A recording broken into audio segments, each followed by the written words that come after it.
Hello, hello. Okay, that mic is on. But what we need to do is come out of Safari and jump into Chrome.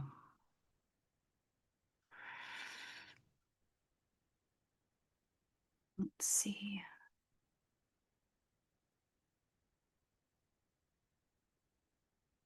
Do that. Let this page load.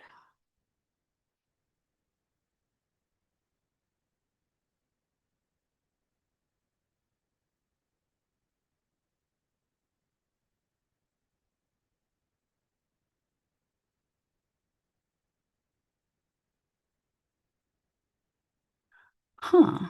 Okay, so the chat has not loaded on my side, but if you're there, I will find a way to get it to load. Let me actually check on my device to see if you guys are there. If you can hear me, let me know. And as long as I can pop in a different device, then oh, there we go. SJT, there it's loading. How are you? Let me know if you're able to hear me. Let's see.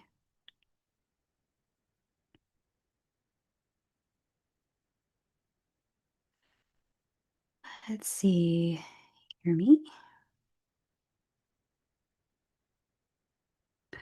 Keep me posted. Hey, Flickering. Oh, thank you. Thank you so much for letting me know. It's great to see you here.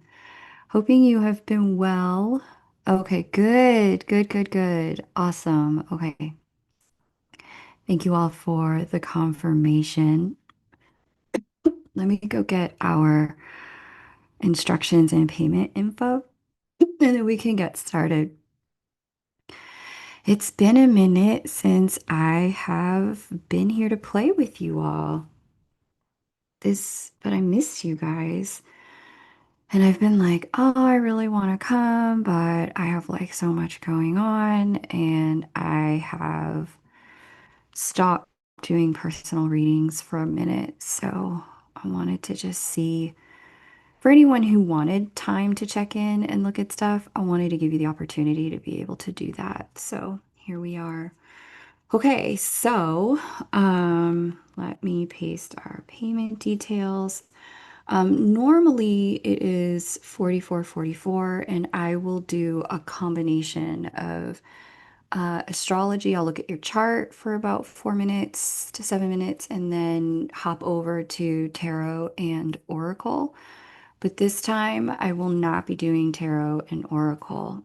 In teaching cards and stars right now with Azo Tarot, I've pulled all of the decks that I have. I've pulled the major arcana out. So, and I want to keep them separate so that I'm able to continue with the content development on that side. So it is just astrology today, and we're going to focus in on your chart and your questions for your situation. So it will be doing again like about 5 minutes, but instead of 44.44, since we're not doing that, and if you've been here, you know those readings can trail into about 10 minutes, 15 minutes a piece. We're going to do just the astrology, and we'll do a good 5 to 7 minutes per person. So there is the Intel. It is 33.33 per person. I'm going to go as deep as I can. Channeled messages are likely to come through since it's like first thing in the morning and my channel is still quite open and I've set the space for that. So know that it'll be more like channeled messages plus the astrology today instead of tarot plus astrology. Chart reading plus channeled messages. There we go. Let me put that there for you. Let me delete this one. Let me pin this. There you go. So if you want in, the way to do it is to focus there.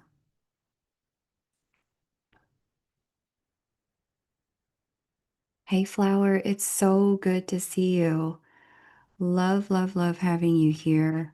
It has just been such a crazy time. I know we need to circle up. So we'll do that after Star Club is launched. Okay. How has your Libra full moon been? Just out of curiosity.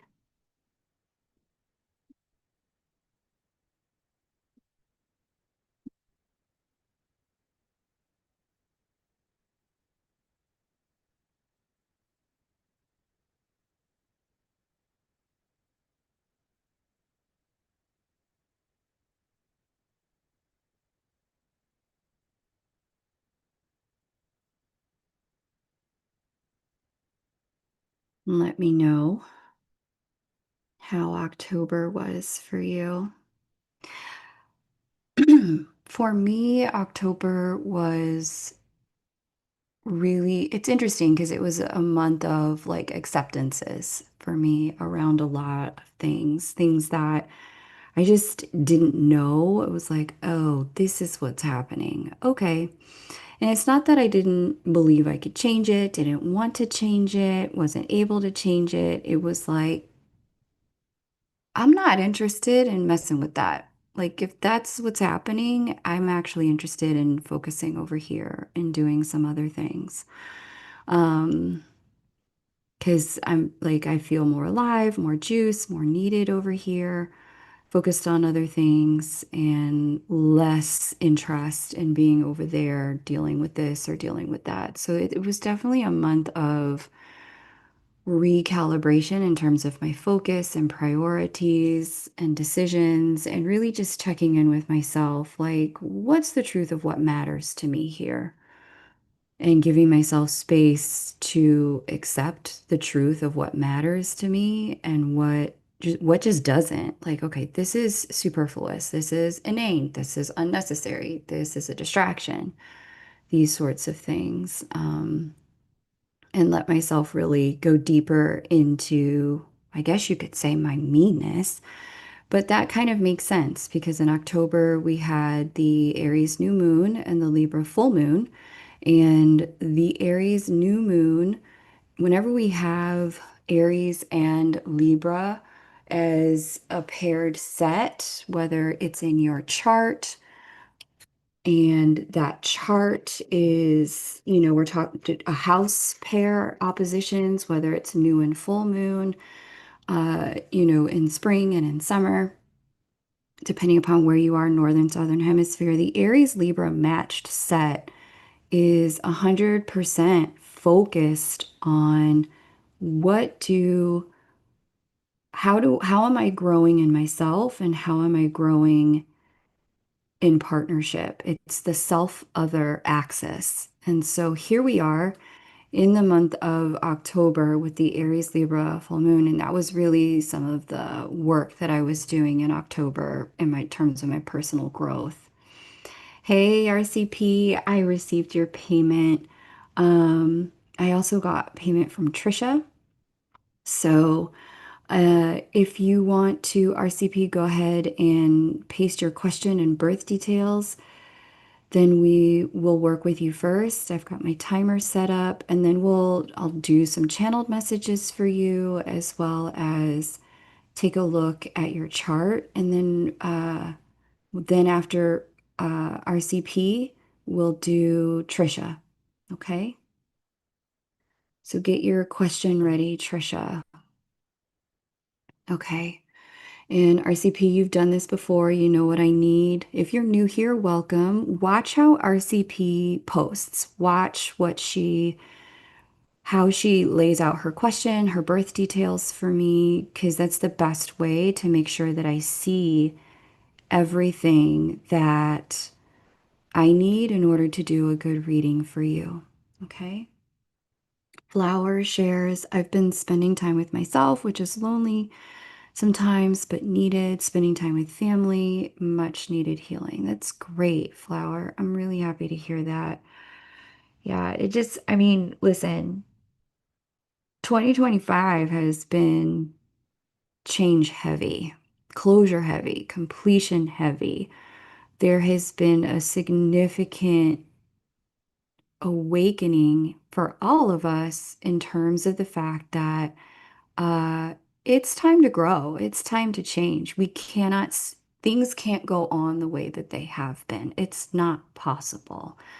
Personally, professionally, romantically, family-wise, friendship-wise, 2025 has been that year of cycle completion for many. And a lot of that's due to the lunar eclipses that have been so heavy in the Virgo Pisces axis. Lunar eclipses are exponential full moons, and we know we get a completion every full moon. Let me go ahead and start setting up your chart.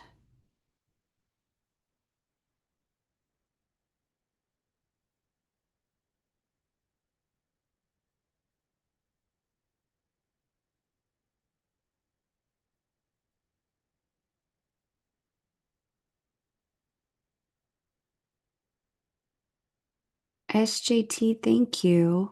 It looks like you paid on Venmo. Today we're taking payment on PayPal. Did I post my Venmo today? I did not. Yeah, today we're taking payment on PayPal. Yeah, but that's okay, Natalie.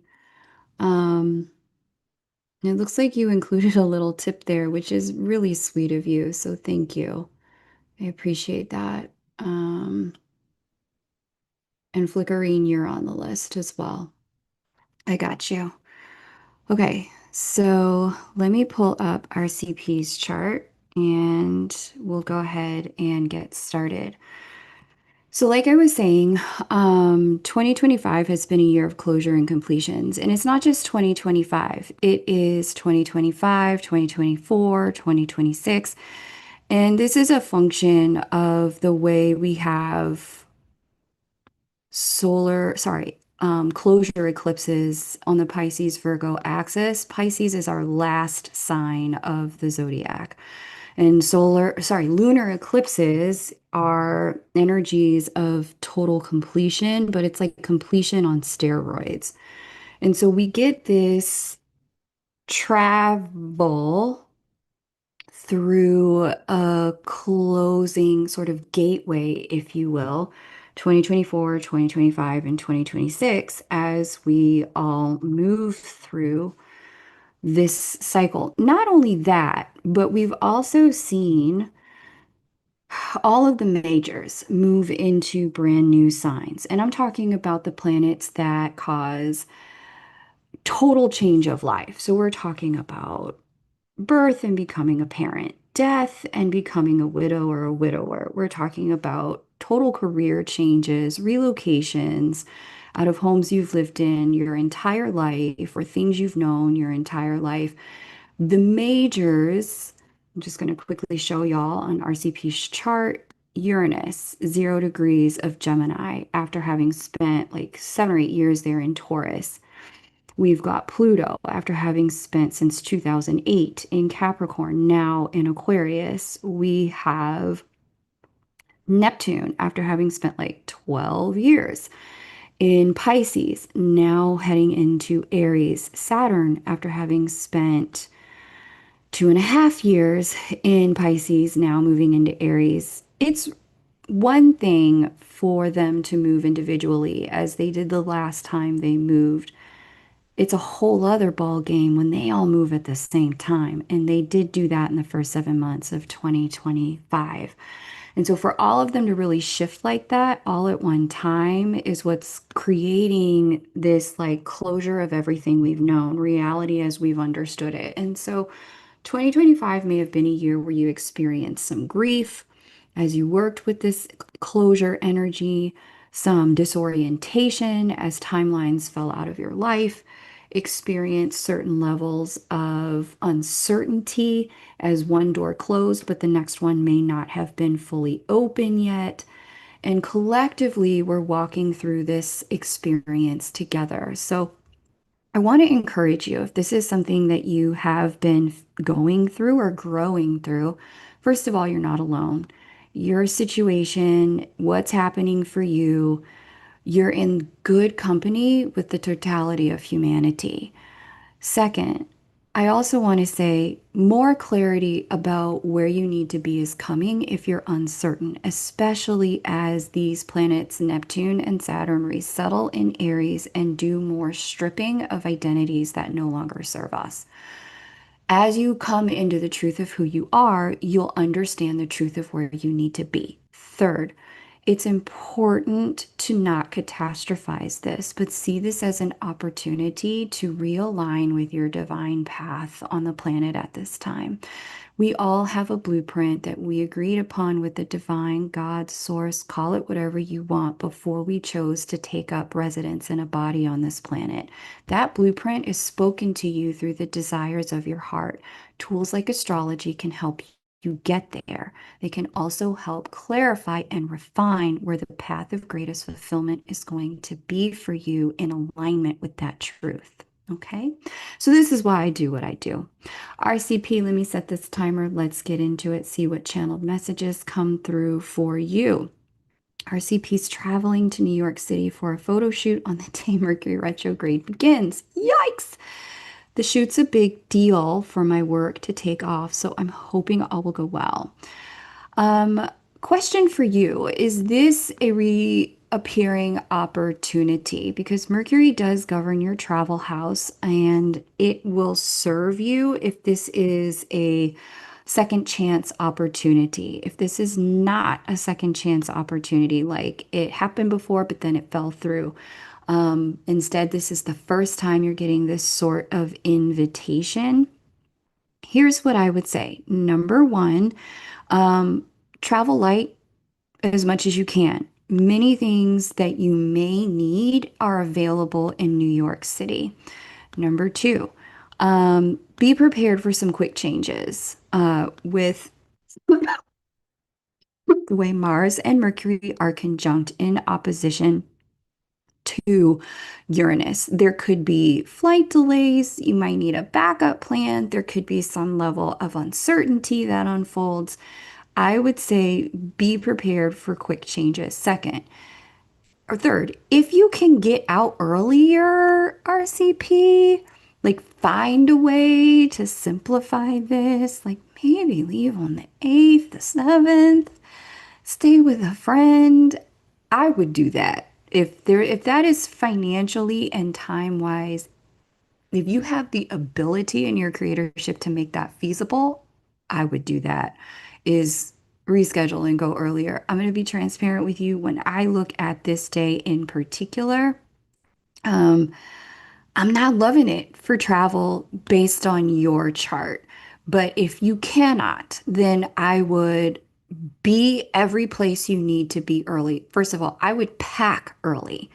I would get your stuff ready as early as like the 5th or the 6th and have backups of things outside of your luggage that you're gonna need the 7th and the 8th. I would get to the airport super early. I would get to wherever the shoot is super early. And just be prepared because, like I said, New York has everything. Don't overpack. Get things that you need there. There's also, I would get any type of travel insurance that you can get based on what I'm seeing in this chart. Like if your luggage gets lost, if they mess up your flight and then you can't be there and you lose out on a financial opportunity, I would get the heaviest travel insurance coverage that covers like literally anything and everything. I would also get that. I'm not going to say it's bad, but I am going to say quick change is going to likely be required here and preparation for just about anything. Outside of that, I'm gonna be real honest with you. This looks phenomenal for your career, RCP. This is a wonderful step that you're taking with the moon in its home sign for that the next 24 hours. It'll conjunct Jupiter by the 10th for you. And Jupiter Moon conjunct in the 10th house, it just puts you in a spot, under a spotlight, your name in bright lights. It is you taking your rightful place on the world stage. So this looks phenomenal for you in terms of a career opportunity. I would just, any precautions that you can take them. There's no harm in that at this point. It's better than being caught off guard by things that are out of your control, which I see are likely to happen here. And then having your success in these endeavor be compromised as a result of that. So I'm just gonna quickly look at your energy before I close out. Let me minimize that light so I can see you better in spirit. Okay, I see this as an opportunity you've worked for a long time, like the positioning of this type of opportunity. And what you're showing me here is a picture of walking up to a wall that has a door in it. And as you walk through, there's like this whole bright new world on the other side. I'm seeing that in order to take advantage of these opportunities. Here's my timer. Um, it is necessary for you to, I'm watching you having made some critical decisions in the last year and a half to 2 years to really void the voices of critical family and insecure friends. Let's say people who wanted you to take a path of greater career certainty, a path of greater um, expectation and fulfillment in terms of financial or monetary outcome. I'm watching that you've had the difficult conversations. You've created the necessary distances to keep their voices over there and your chosen path over here. And that it's almost like I'm watching you're showing me releasing the idea of I need this to go well to prove them wrong. And as you cross the threshold of this gateway, you're stepping into I'm choosing this pathway because it's my rightful place in the universe to create beauty, to create self-love, to create, that personal connection that people get when they see themselves in a new light. And so this going well or not is not the point. It's that you're utilizing this stepping stone to generate more space in the universe for your purpose. And so, as you cross over this threshold, I'm seeing that this opportunity, this experience, it's really going to anchor for you, RCP. Um, like a lot of your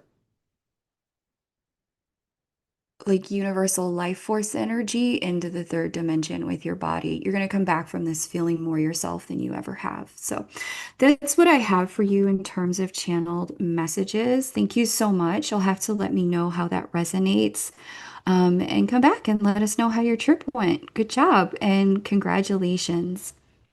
Okay, so next up, I have Trisha. We're going to do Trisha. Trisha, if you have your stuff ready to go, if you would paste your birth details and your question, we will quickly move into your chart.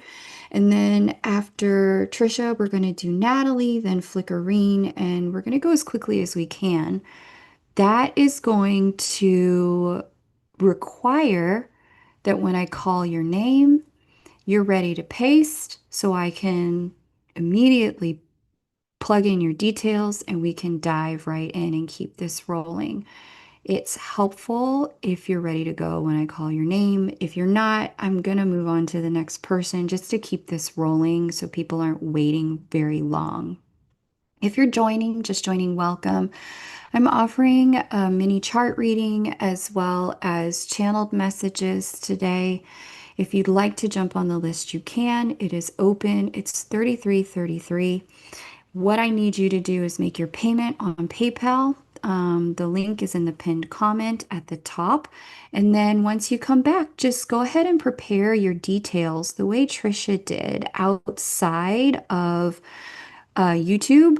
Wait for your name to be called, and then as soon as I call it, we'll be off to the races.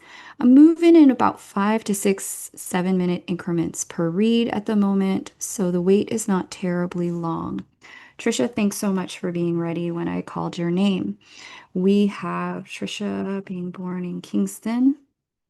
We have date of birth as 9/7/1979. Happy belated, 6 a.m. Okay. Let's just double check I got it all correct. Kingston, 9/7/79, 6 a.m. Okay, cool. Let me set my timer and let's go. I work for HHS for 18 and a half years. Ooh, you just closed out a cycle. I'm currently furloughed. What do my next career steps look like? Yeah, you ready to close out this cycle, and here's why. It looks like you're going to get another career path. You started 18 and a half years ago when you had an inverse nodal return at that time. Inverse nodal return is so natal south node is being conjunct by transiting north node. Whenever we have a inverse nodal return, we have the opportunity to have a second chance at something. So I want you to think back to 18 and a half years ago. Look at what was the fork in the road that had you move into HHS versus something else. That something else is now about to become quite relevant for you. Second reason being is because we have Uranus, the change maker, the shaker upper, the hand of divine intervention, divine chaos, just jumping into your 10th house of career at this time in 2025. You've probably felt the writing on the wall earlier this year when Uranus jumped into Gemini. You're now feeling a second hit of, yeah, it's time to go because Uranus is moving backwards out of the house. Uranus will move forward into the house again, I believe in early 2026. Let me just confirm. Want to look at Uranus direct dates. Uranus.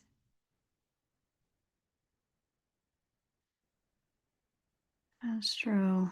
Let me look at my little online ephemeris here. Okay. So, February 8th is when Uranus will go direct again. And so it's really going to serve you between now and the holiday to revisit. This is what I'm being counseled to show and talk to you about is a revisitation of that which you previously may have put off, delayed. Trisha, you got to let me know in the comments there. What was it 18 and a half years ago that was the choice? Because I do see there was a fork in the road then, there's a fork in the road now. What you put off then is actually meant to be picked up now. Let's go back to your natal chart. Yeah, here is Mercury conjunct the North Node. Mercury is governor of the 10th. This seems to me, it's like one of two directions here. Either you stay with HHS, but you pick up a side hustle that eventually becomes main hustle. Gemini is the sign of duality, so you may be doing two things at once. Secondarily, it may be that you drop this for something that is more oriented toward, looks like research. It looks like something that's more oriented toward communications and specifically dealing with maybe facts, figures, this sort of thing, which could be something what you have been doing for HHS based on the layout here in your chart. But you may, instead of doing it for HHS, do it elsewhere. That being said, or step into private consultancy for a little while so that you have more freedom, is what I'm seeing, to do what you love to do and while you still have the stability of income.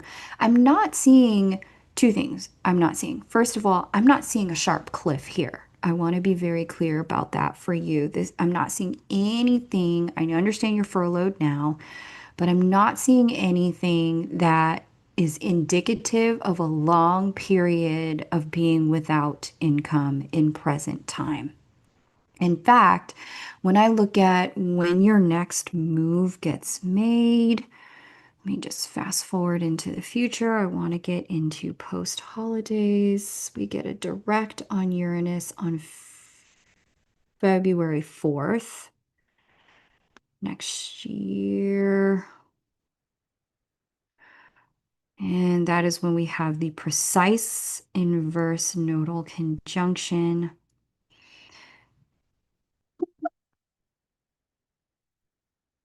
Here's here's the worst case scenario. Worst case scenario, and I haven't looked at this in the US government chart yet. Worst case scenario is this sort of furlough situation lasts until that time frame into February, where, we're just in government shutdown until that point. That's worst case scenario.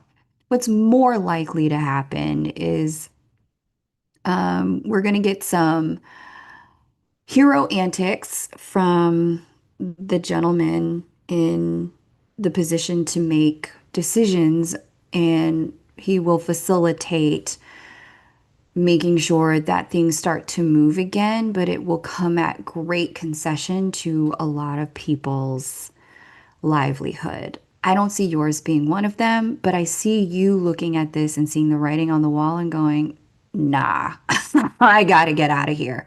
Because your chart is indicating it's time to serve in a new way. That's also Pluto, which is endings and completions in the sixth house of service for a nice 20-year stay. So I see you felt this. Your chart is indicating that there's something from the past that you may have thought about as a pathway that you need to return to at this time, and that there may be some level of duality as you shift into this next level. Okay, so now I'm going to do your channeled messages. That completes the reading here. So I'm just going to pull up your energy body and just take a look. Whew, very okay. So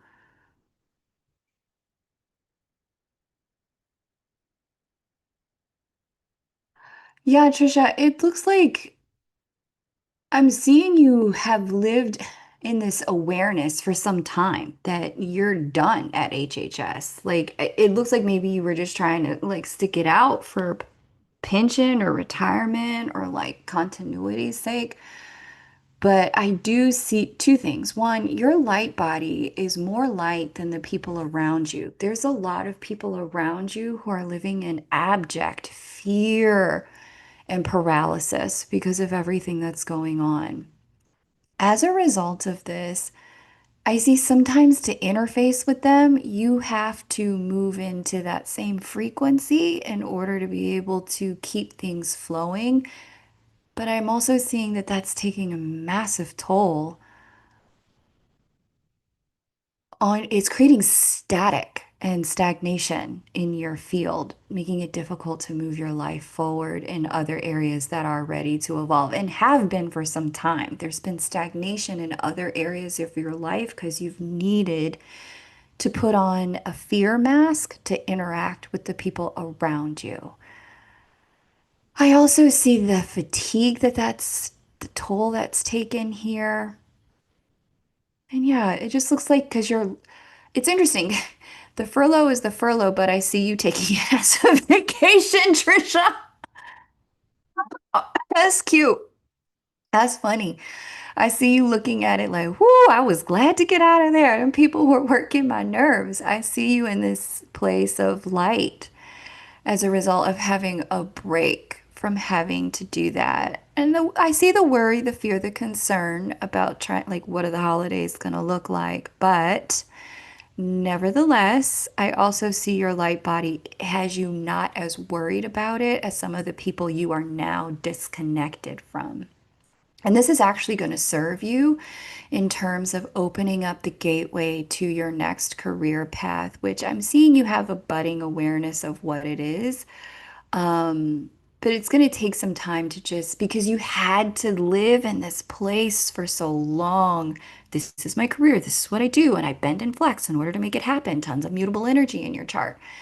I see you in the place now of being like, yeah, what else is out there for me? And starting to explore some other options. So you'll have to let us know there in the comments, in the chat, like, what do you think you might return to or revisit when it comes to this next place in your career? Because I'm really curious where you may go from here.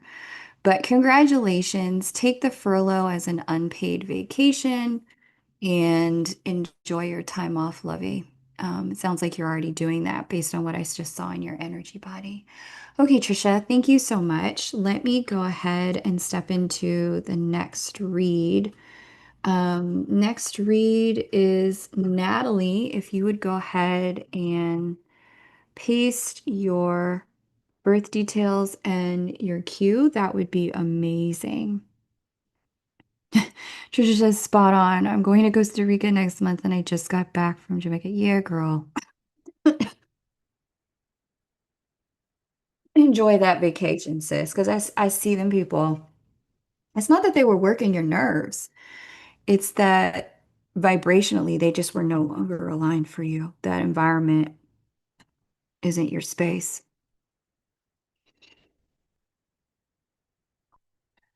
Okay, let's see, Miss Natalie.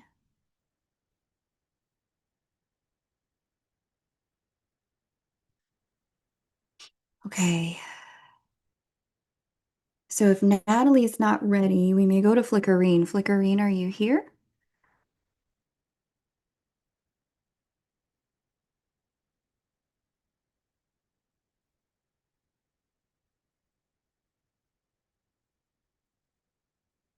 Okay, got it, SJT. Perfect. Thank you so much. That's perfect the way you just did it. Let's go ahead and have a look. Flickering, I'm going to circle back. Happy birthday, baby. Okay, Peru, Indiana.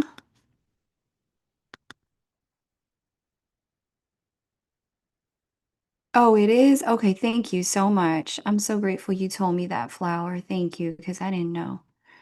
I was like, where did that come from? Okay, so 11/24, happy upcoming birthday. Sagittarius in the house. In the house. Okay, 7:38. Ooh, look at that. 38 and 38 a.m. Ooh, all right. Divine design in action. Let me set my little timer here for you, Natalie. Thank you all for joining. If you'd like to get on the list, you'd be right after Flickerine. I'm reading for SJT now, and then I'm going to go in for Flickerine. So feel free to jump on the list. Way to do that is in the pin details at the top. I'm doing a chart reading with a single question and then an energy check on the back end of that channeled messages. SJT asks, what about love? Relationships do I need to know about right now, or do I need to be focusing on career and home? I'm dealing with a death from a longtime ex right now. Oh, I'm so sorry to hear that, SJT. Um, let's go ahead and have a look. Your love life is about to change in a massive way. And this is true for everyone who's got the Gemini seventh house or a Sag rising, with Uranus having stepped into Gemini. Your love life, it's gonna feel like uncertain, chaotic, transitional, transformational, like it's skipping steps, like all of a sudden you've just jumped into a new timeline, which a death can feel that way, especially if you and that ex like left a door cracked. That person's departure may have it feel a little bit like that door is closed. So, with that said, I want to just remind you of something that I was listening to something about quantum mechanics this morning as I was getting ready to be here.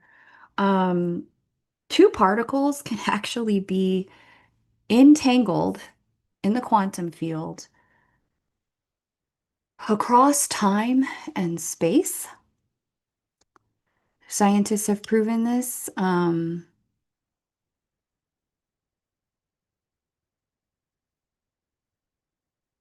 in such a way that they can't disentangle them, they can't separate them. And so you in this person, if you were hoping, excuse me, for some sort of second chance with them, or that things may evolve in time, or the door was cracked, two things are true. Number one, a new timeline has opened. Anyone with a Gemini second house is feeling that at this time, that there's a timeline jump. And you may have felt that with this person's departure. Secondarily, this person may show back up as a walk-in, as a different entity, different body, different sort of energy, different body, same energy in this lifetime. And that is a so much of a possibility. He was my best friend. We were so bonded. I got you. Good morning, Kylie. So all of that to say, I want, if you believe that if two particles can be entangled and the body is nothing but particles, and you and this person were sharing an energetic system, this person hasn't actually left. You've just shifted the way the two of you are going to be connected going forward. Secondarily, I will also say that this person, it's plausible that this person is going to I was literally, you took the words out of my mouth, SJT. That's the channeled message I was getting for you. This person is working on the other side to help you call love into your life, to bring love forward for you, to put people who are going to be right partners for you on your path. I definitely got that as a clear channeled message. And so you took the words outside of my mouth. I am so impressed. But that's definitely what I'm seeing here. And so all of that to say, your love life may look different, but I think it's actually going to start to feel, with Uranus moving through the seventh house, more aligned than it has in a long time, especially as we move through this Jupiter retrograde. Jupiter's going to cross over that vertex point. Let me just confirm that that is true. Jupiter represents husbands, and Jupiter also represents what we call divine masculine energy, making up words today. Um, Divine masculine energy. And so with Jupiter in the eighth, which is the house of closures and then resurrections, and then yeah, it's gonna get pretty darn close. It's gonna go direct on March 11th. It's gonna go retrograde on November 11th of this year. You're gonna see that this energy of really sort of dealing with this may extend through March, only for there to be a resurrection of love energy in your life. And so, as men come in, or partner material type people come in, two things. First of all, be transparent about the fact that you're grieving. I think that's actually really going to serve connection with Jupiter in the emotional water sign of Cancer. Second of all, I would also let them in.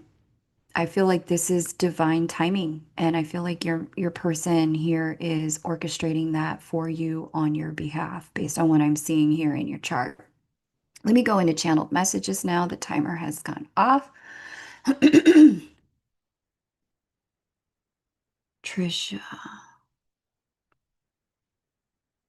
Okay, if you want to get on the list, you can. I'm doing Natalie's channeled messages, and then I'm going to go to Flickerine, and then it would be your turn after I read for Flickerine. Natalie.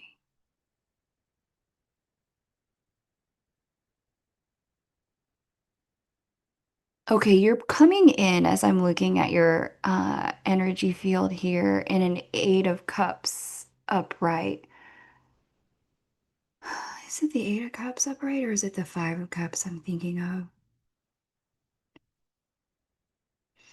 It's an energy of being deeply focused on the loss. And of course you would be, like, you two are, this is a recent loss. But while you're focused on the loss, I'm actually seeing a lot of light behind you when you're ready to turn around. But Let me see if he's here. I don't normally do mediumship, but sometimes people come through.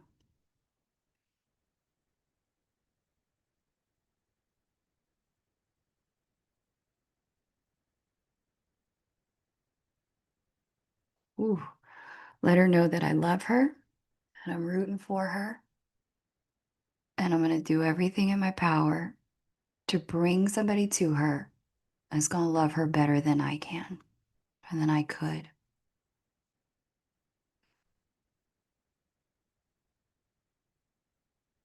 She meant more to me than I let her know. And I regret that. I'm sorry about that. That I never told her how much of a difference she made, how much of an impact she made for me.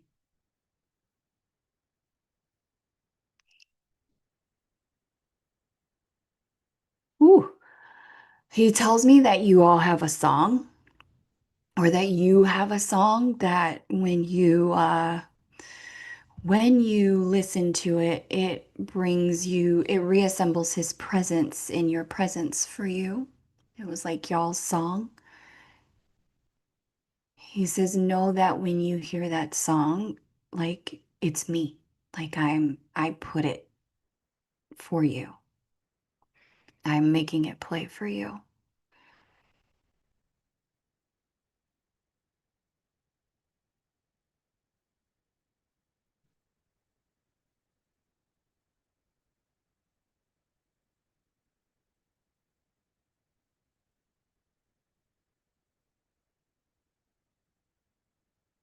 I don't know if his mom is still living, but I'm seeing that something about this transition is tied up in his bloodline and what it is he needs to be doing with his mother at this time and some healing with the matrilineal line.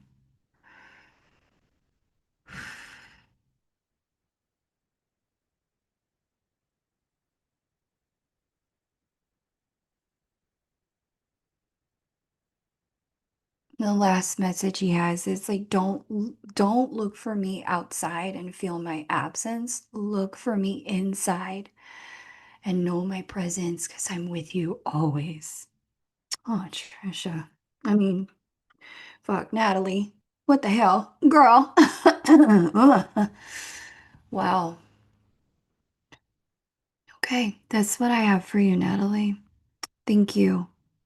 Thank you for letting me read for you. Okay. Flickering, you're up. Let me go ahead and clear and release this man's energy and your energy, SJT. Thank you both for coming through, allowing me to be the vehicle for your connection today.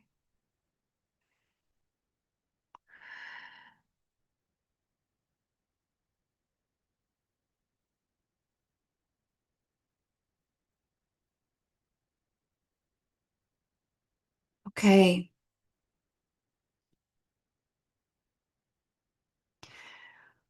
Okay. Um, all right, thank you. Yeah, I just needed to clear my energy so refresh so I could come into the next read.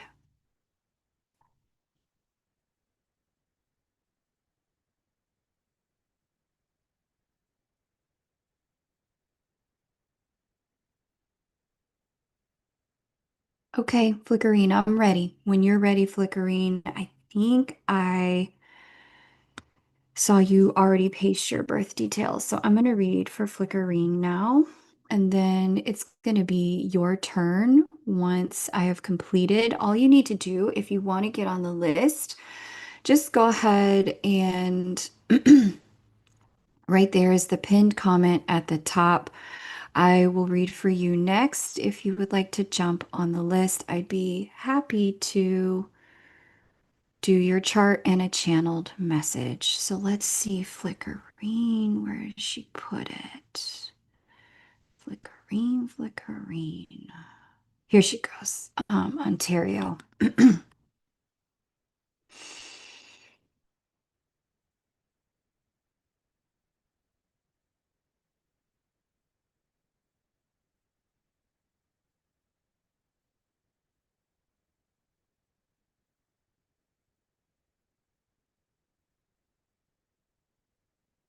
No, that is SJT's information. 11.5 is Flickerine's information. 1972. 9:18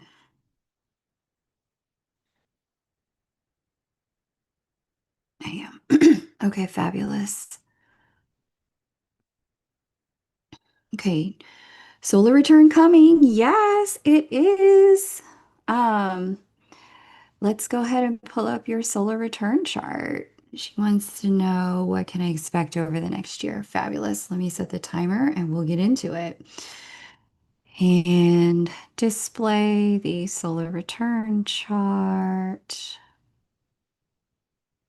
Okay, baby. Set timer is set. He called you Trisha once too. All right, Flickering.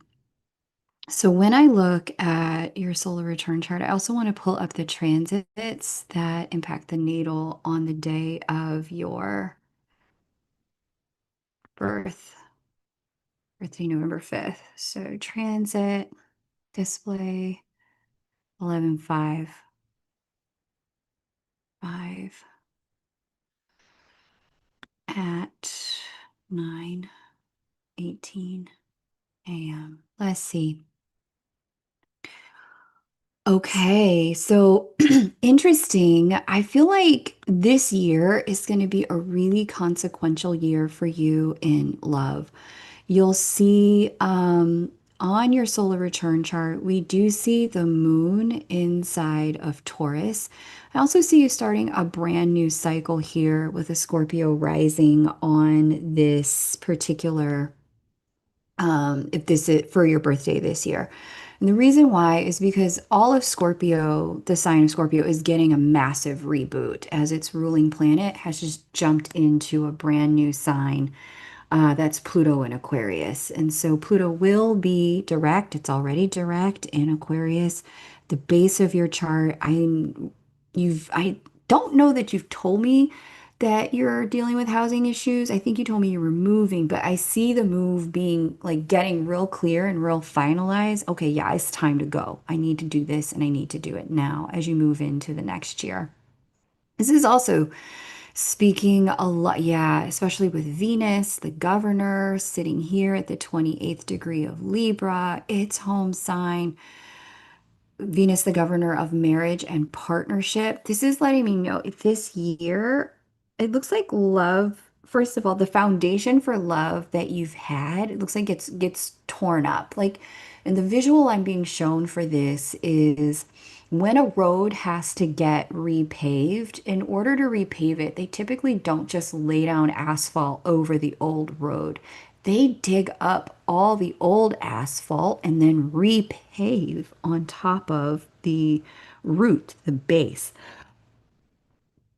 What I'm seeing as you come into this year, and I know this part of this is true because of the work we've done together this year, you've been in a process of digging up the old asphalt and just seeing how corrupt the old programming for love really was in terms of getting love and relationship for you. What's coming in this next year is new asphalt, laying down a completely new foundation for love to render in a brand new spanking way for you as we come into 2026. This is further evidence. Jupiter in Cancer in the ninth house of second chances, second marriages in particular. We see a trine between Jupiter and Saturn in this chart over the next year for you. That's going to be between the third and the eighth house. I see communication and consciousness styles that you've previously held die so that you can move into brand new ways of thinking, brand new ways of relating, brand new ways of hosting consciousness for yourself in this coming year. And I think that's really going to serve. There's a huge, huge kind of opening for you sexually this year as well, with Uranus moving into the eighth house. Now, this could be some things about reproductive health, but mostly what I'm seeing is something about you starting to take your pleasure very seriously and focus in on really listening to your body in some ways that you may not have before. With Uranus coming into the sixth, the health and well-being house, the second sign of the sixth, Gemini, I am seeing that you're going to be taking a health and wellness journey this year. Some of it does look like it may be Uranus at 0 degrees. Just peeking around the chart really quick. Yeah, the health and wellness piece is going to be tied up in some of the career stuff, like stress, overwork, service, conserving energy, refocusing energy. So health-wise, you have it available to do the stuff that you really want to do. I see that that becomes a big deal for you. A lot of this flickering, you may have already been on this journey. I'm seeing the linkage here between health and sexuality for you is hormonal. I'm seeing you need to really focus on getting your hormonal foundation correct this year. And that's going to, number one, really help with, your reproductive health, sexual health, anything going on there. But then number two, it's also going to help you get grounded career-wise. For whatever reason, I'm seeing here your hormones are impacting a lot of what's going on for you work-wise. So getting that under control this year is going to be a key focus in allowing things to move forward. But it looks like a great year. Big focus resetting your love foundation, secondary focus, relocation, tertiary focus, hormones. Let's get into your channeled messages. The timer just went off. Flickering's the last person on the list. So if you want to be next, then you just need to make your payment over at the payment links above. I am doing channeled messages as well as uh, whatchamacallit, chart reading. I'd love to read for you. Let me just pause sharing screen and just share this on the main channel so that more people, if they missed it, they can join.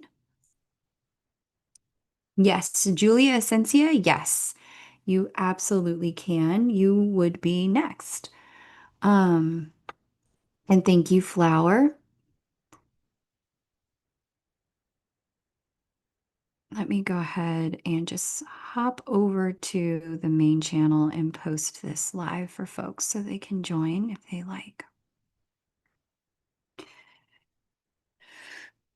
And then we'll take a look at your energy body flickering.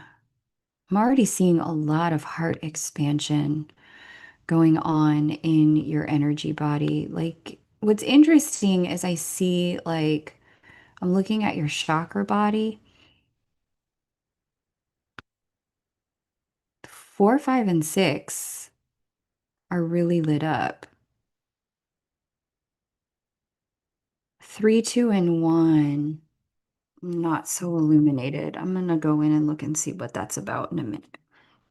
As I know you're trying to ground some stuff.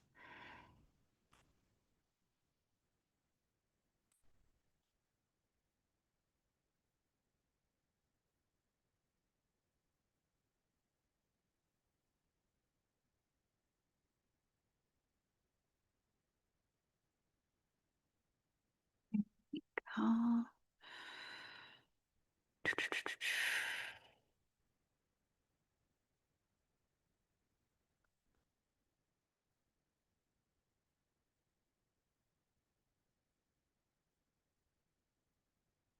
Hmm.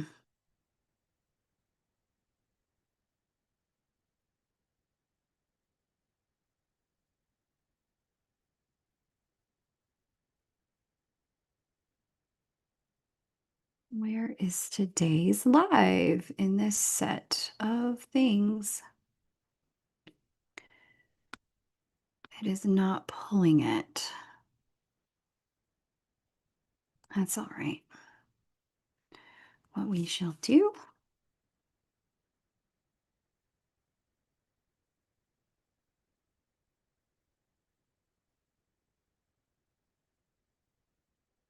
There we go.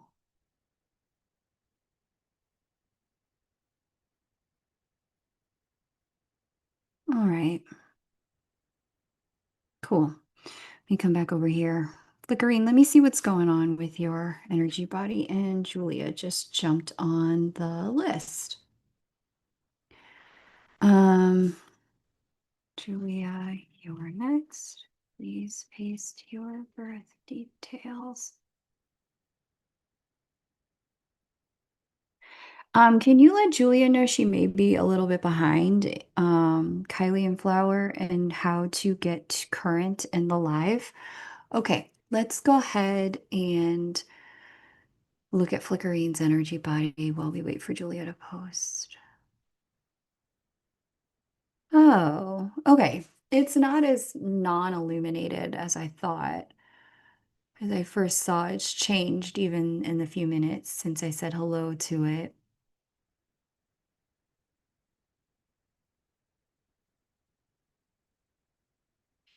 So what you're showing me is that you're at this sort of not crossroads, but like a threshold. Crossroads would be like more choice. This is more like crossing over. This threshold is specifically about, okay, I've stepped into all this higher level consciousness. How do I ground it into my lived everyday third dimensional reality and experiences? And I see you've really figured out a lot of this in a lot of places. Housing and love are the two places where I see you are utilizing language like stuck sometimes in your orientation to it.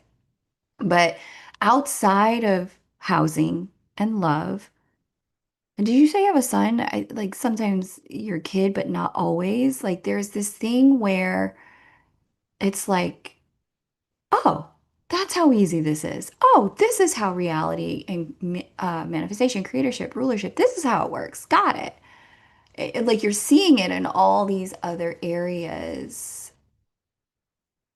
And these other two areas, okay, got it. Okay. So what you're showing me is there's a split in consciousness that's not the actual split in reality. And what will bridge this for you is reshaping the foundational belief to it's all connected. And if it's happening over here, it can happen over there too. I'm learning, I'm building, I'm growing the muscle for rulership over my reality. I am generating. Um, Expansion of my ability to direct my reality the way I want it to be. Got it. So this is a lot, like what you're showing me here is what's tripping you up is the idea of stuckness or the idea of non-change in the physical or the idea of permanency or yeah, this is what's tripping you up, flickering. But there's movement.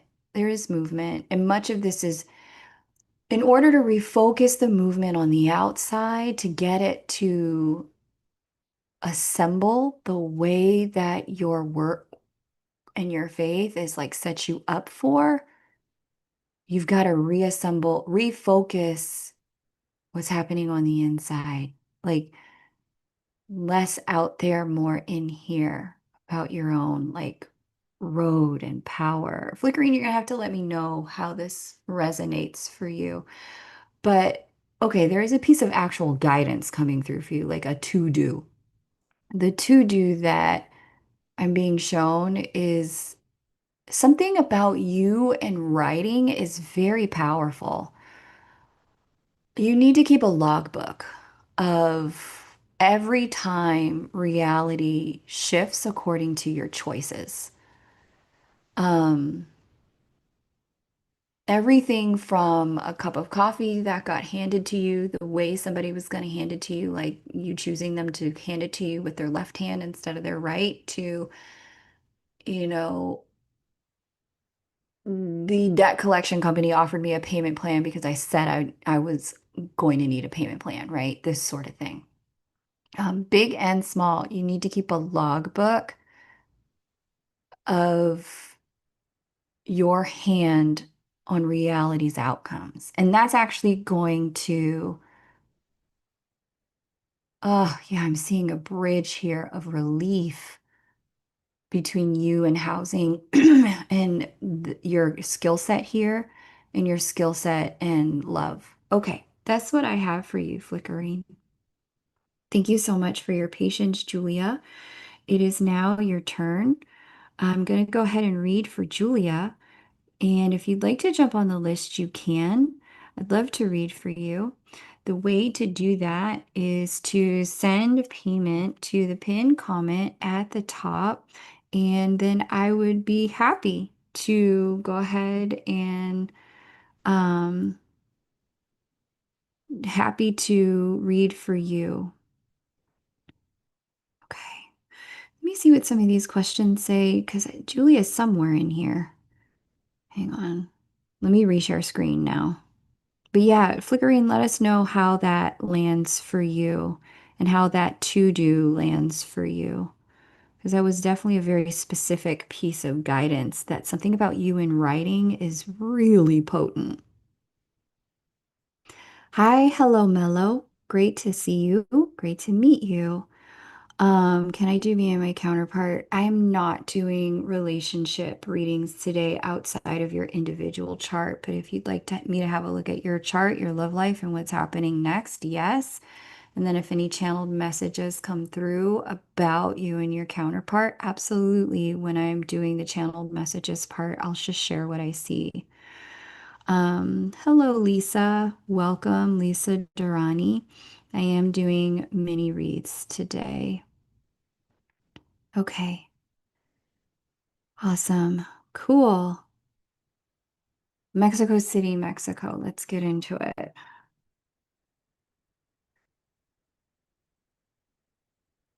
Love it, love it, love it. Thank you, Julia. Welcome. How was your birthday this year, Julia? Lionsgate was 8-8 was intense. 8-7, 1984, 6:25.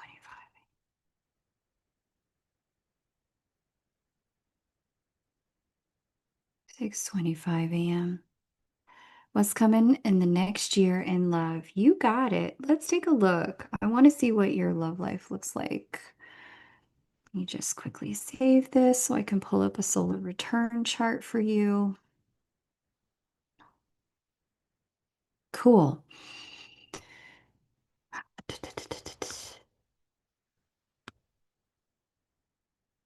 The solar return over here, and let me just set the timer. Okay.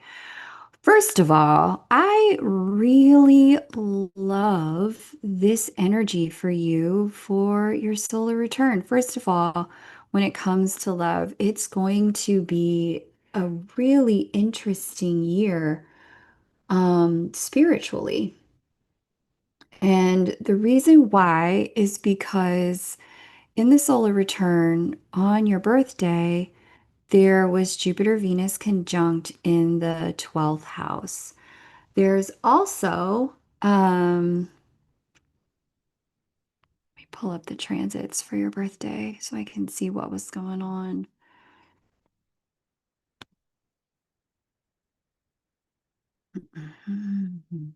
Yeah, it's also, they're conjunct in the 11th house of the natal chart. So, what this tells me is you are about to be on, already are on, a bit of a journey of love coming in and manifesting in your third dimensional reality after the closure of a pattern and a cycle that just has not served you. There was a pattern in place since 2008. I also want to say 2018 specifically. And you may resonate more with 2018. There's a pattern in play that is now wrapping up. And I see your love life is ready to take a quantum leap, but I'm also starting to already look at your energy body, Julia. I'm just saying hello to some resistance to closure. And in terms of that closure, one of the things that I'm seeing here, we're going to get into that when we get into channeled messages, but what I'm seeing here is that if you can allow the closure and the completion it's already unfolded. Like I see the completions is already underway of whatever that old cycle was. Um, I'm seeing your intuition is really going to guide you on a path where love lands and lives with you in a really beautiful way. Yeah, this is super intuitive for you. Everything I'm about to tell you, I'm actually being told. I'm actually not about to say anything to you that you don't already know. So, thing number one, there's somebody coming in who's new. It's a brand new energy. I'm also seeing the energy of duality here, a tether to an old, a tether to a new. In the duality energy, there is opportunity for both as opposed to either or, but it would take a serious consciousness expansion for that to happen for you. Alternatively, what I'm seeing is an alternative relationship structure and setup inside of you having exactly what you want with whom you want as a direct function, Julia, of you releasing it needing to look a certain way and instead letting love guide you in terms of the way things are unfolding. So there's this gift I see that the universe is actually really trying to give you in love, but it's going to challenge you if you wanted it to look a very specific way. Like, here's an example. Two people really love each other, they're connected, they want to be together. One of them wants to be married and live in the same house and have kids and a dog and two cars and have traditional jobs. But the other person is just, for reasons, their life isn't set up like that. They got to care for an aging parent, let's say. And that parent has dementia and frequently gets angry. And so could the two of them be together? Sure. Are they going to live together right now? Probably not. It's probably safer for all three people, the aging parent, the one who's taking care, and the person who's in love with the caretaker, if they live separately temporarily until a time that allows them to live the way they want to live. So I'm seeing some sort of like non-traditional sort of setup. It does seem like it has something to do with family, with Pluto being the governor of parts of the family house down here. Um, but that love can certainly happen. It's just going to look perhaps in a way that is non-traditional and that may be temporary. That being said, Julia, you get to choose either the path of duality with you and a brand new person or the path of non-tradition with you and the person you want. But it does look like the non-traditional path is the path that's most empowering for you.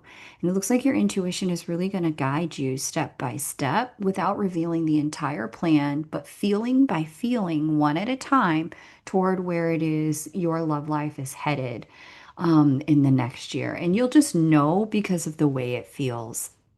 I know that sounds really vague, but I also was told I'm not telling you anything that's a headline. Um, I'm telling you things that you've already been shown and told. So let me start your energy reading now. Thank you, Julia. Next, I'm going to read for Melinda.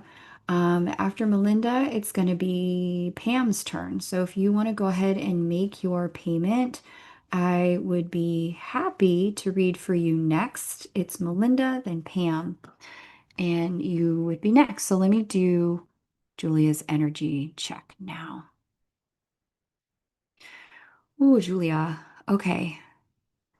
Um, let's see. Julia, I'm watching your energy body. You're showing me a picture of like fluctuation, and it's almost like fluctuation at extremes. So one minute it's like grief, and then the next minute it's like hope and possibility, and then the next minute it's like numbness and neutrality, and then the next minute it's like I feel all this love and it's got to be coming for me, and it's happening now. And then there's distraction, and the distraction energy you're showing me specifically is like work. Like you have to do work stuff. And then it's like love is on the shelf until you can figure out the work stuff. And then it's back into this sort of extremes and pockets that don't overlap when it comes to love. So let's just see how you're moving through this. Show me how you want to move through this in love in the next year. What's coming in? So you're showing me a connection to an established person. Go figure. You hang out on my channel.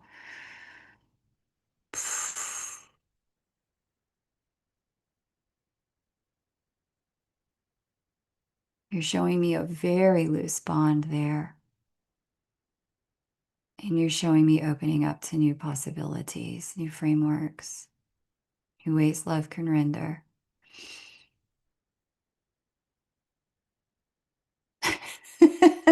And you're waving and pointing frantically at this ideal picture of life and love. This is the way you want it. Like there, K-Moon, how do I get to there? That's the place I want it to be. How do I get to there?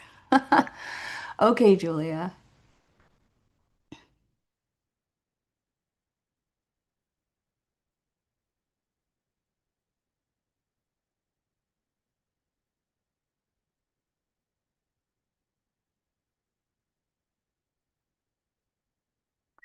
So you're showing me a release of perfect pictures related to family programming. And it's not so much that your family put expectations on you based on like traditions and you have to, and this is the way we always do. You're not showing me that. You're just showing me that in your genetic line, relationships have always really looked a very specific way. And there is a piece of your subconscious and maybe even a small part of your consciousness that knows that you have to release that in order to get to the there that you keep pointing at. And that's what's ironic in that is that that thing that you're pointing at looks exactly like what the family spiritual legacy around love is. It looks like that on surface, but it's not that. It looks like that on the surface, but it's not that underneath and inside the relationship, inside the bond.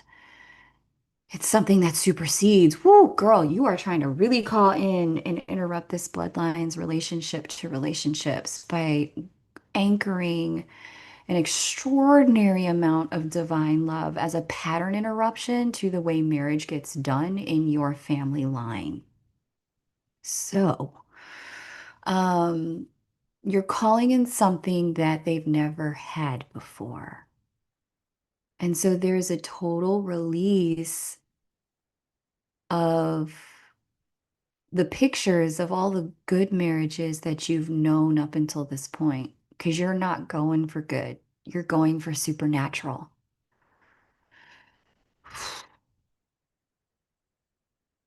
This is part of why it's taken the time it's taken. This is part of why you've been connected to the people you've been connected to as initiation for this to land.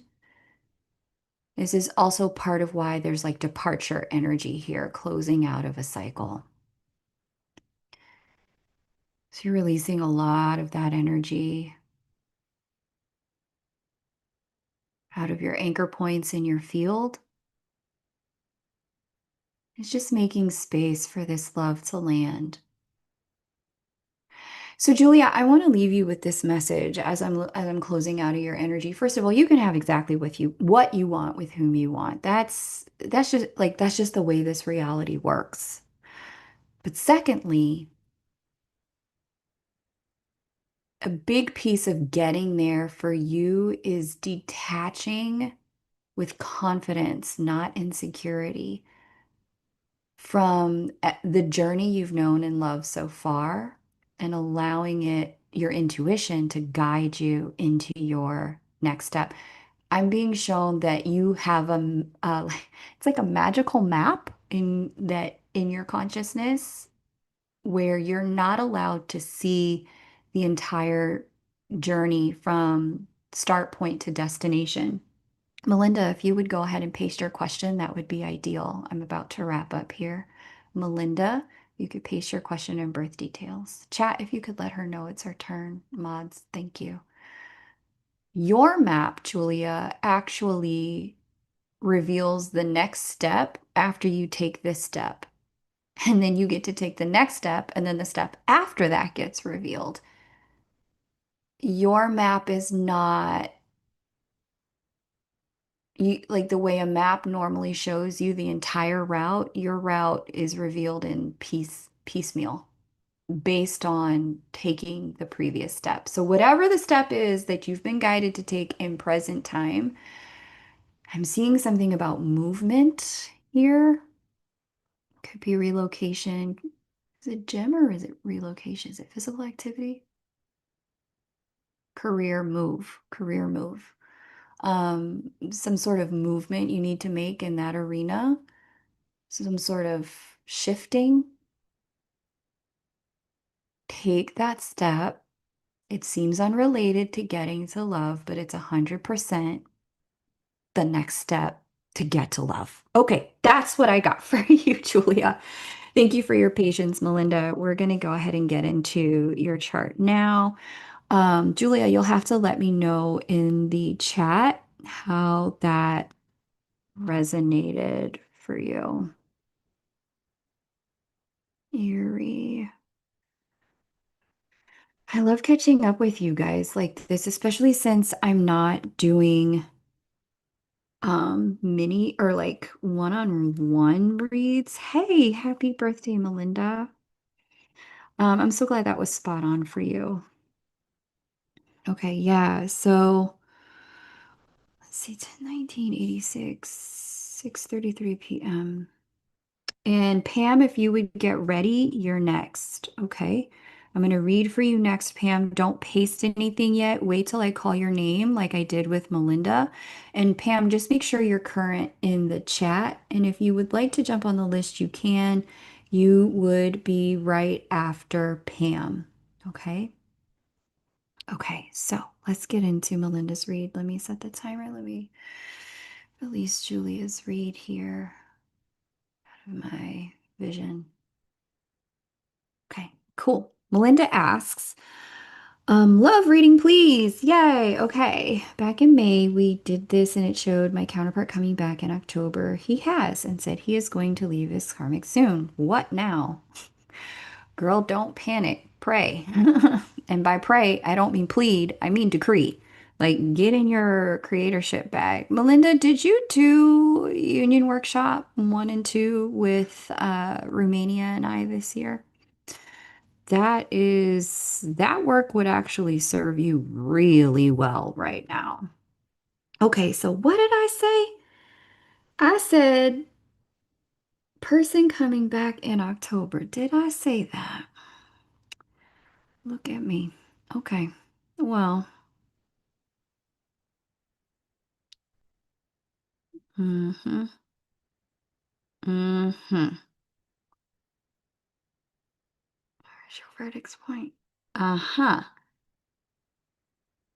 Uh-huh. Okay, yeah, I see how I arrived at that conclusion. So here's what I got. Um, I really like what I'm seeing here in terms of like a growth trajectory for you in love. Your seventh house of love, marriage, and committed partnership is governed by Juno and Venus. One of the things that you're going to contend with Venus retrograde and the sign of her detriment inside of your chart is yeah, it's nervous system dysregulation, especially with Uranus semi-sextile, your natal Venus. Melinda, um, you did the class on circle, which I have. Melinda finished the class so that, listen, girl, I cannot stress this enough. If you want this to work, finish that class. Here's why. With Uranus semi-sextile, a retrograde Venus in her fall in your chart, I see love has been a problem in this lifetime for you. Not only has it been a problem, but getting entangled in things like love triangles, power issues, back and forth dynamics, hot and cold, has been par for the course in this lifetime.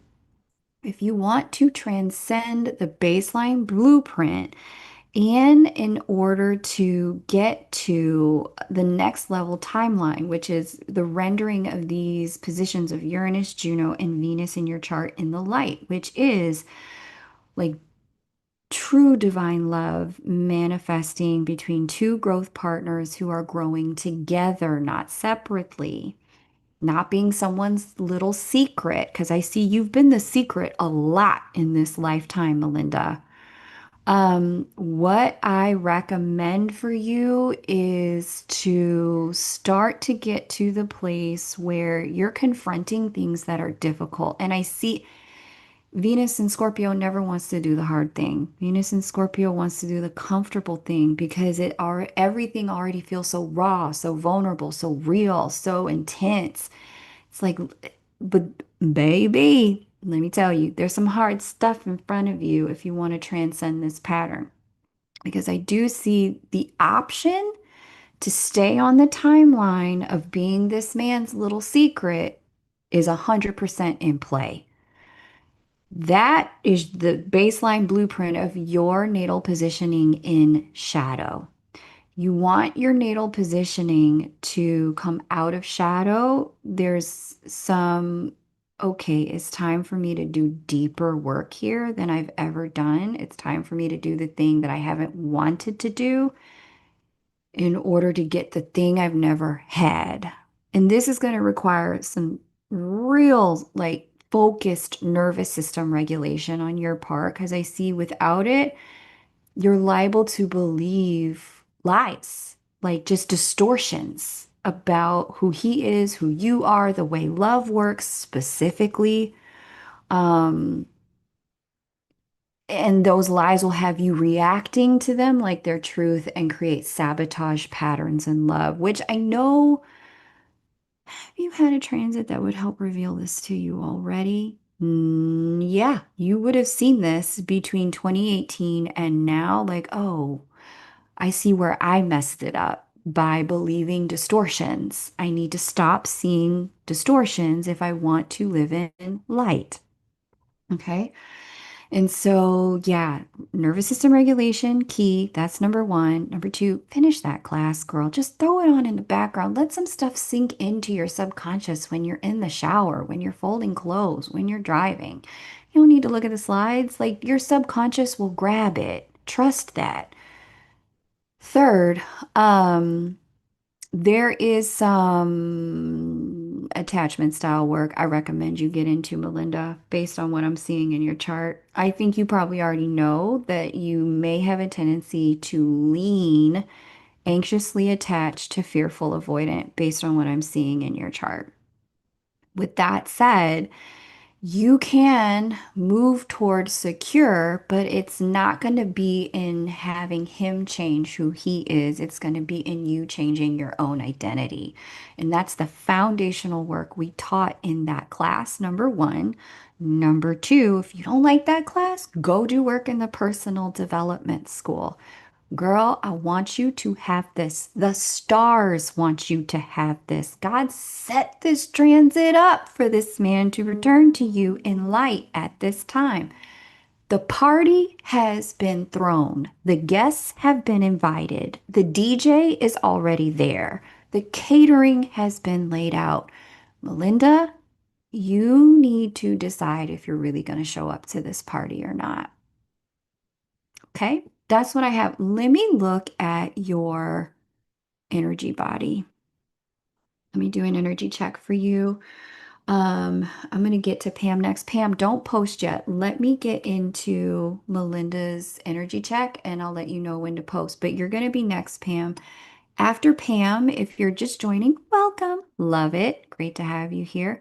It would be your turn. You just need to make your payment here at that pinned comment, and then I would read for you after I do Pam. Let me get into Melinda's energy check.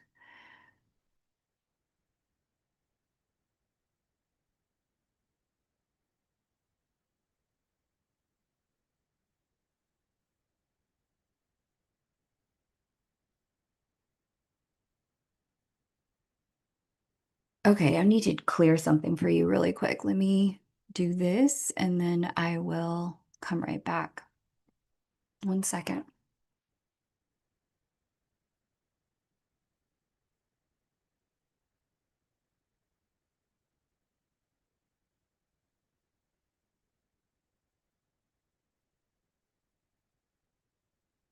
Okay, that's better. Okay, so where did that come from though? Okay, Melinda, you're showing me that sometimes you have a tendency to watch things that don't always help you when it comes to your love life. I don't know what you're watching here. Real Housewives or sort of like drama series on Netflix where people are working through dysfunctional dynamics. I'm being shown here that some of, yeah, there's a filter. What's going on with it? You have a system that is highly sensitive and able to be plugged into by collective consciousness. Now, two things are true. This is part of what makes you psychic. The second thing is this also is part of what makes you susceptible.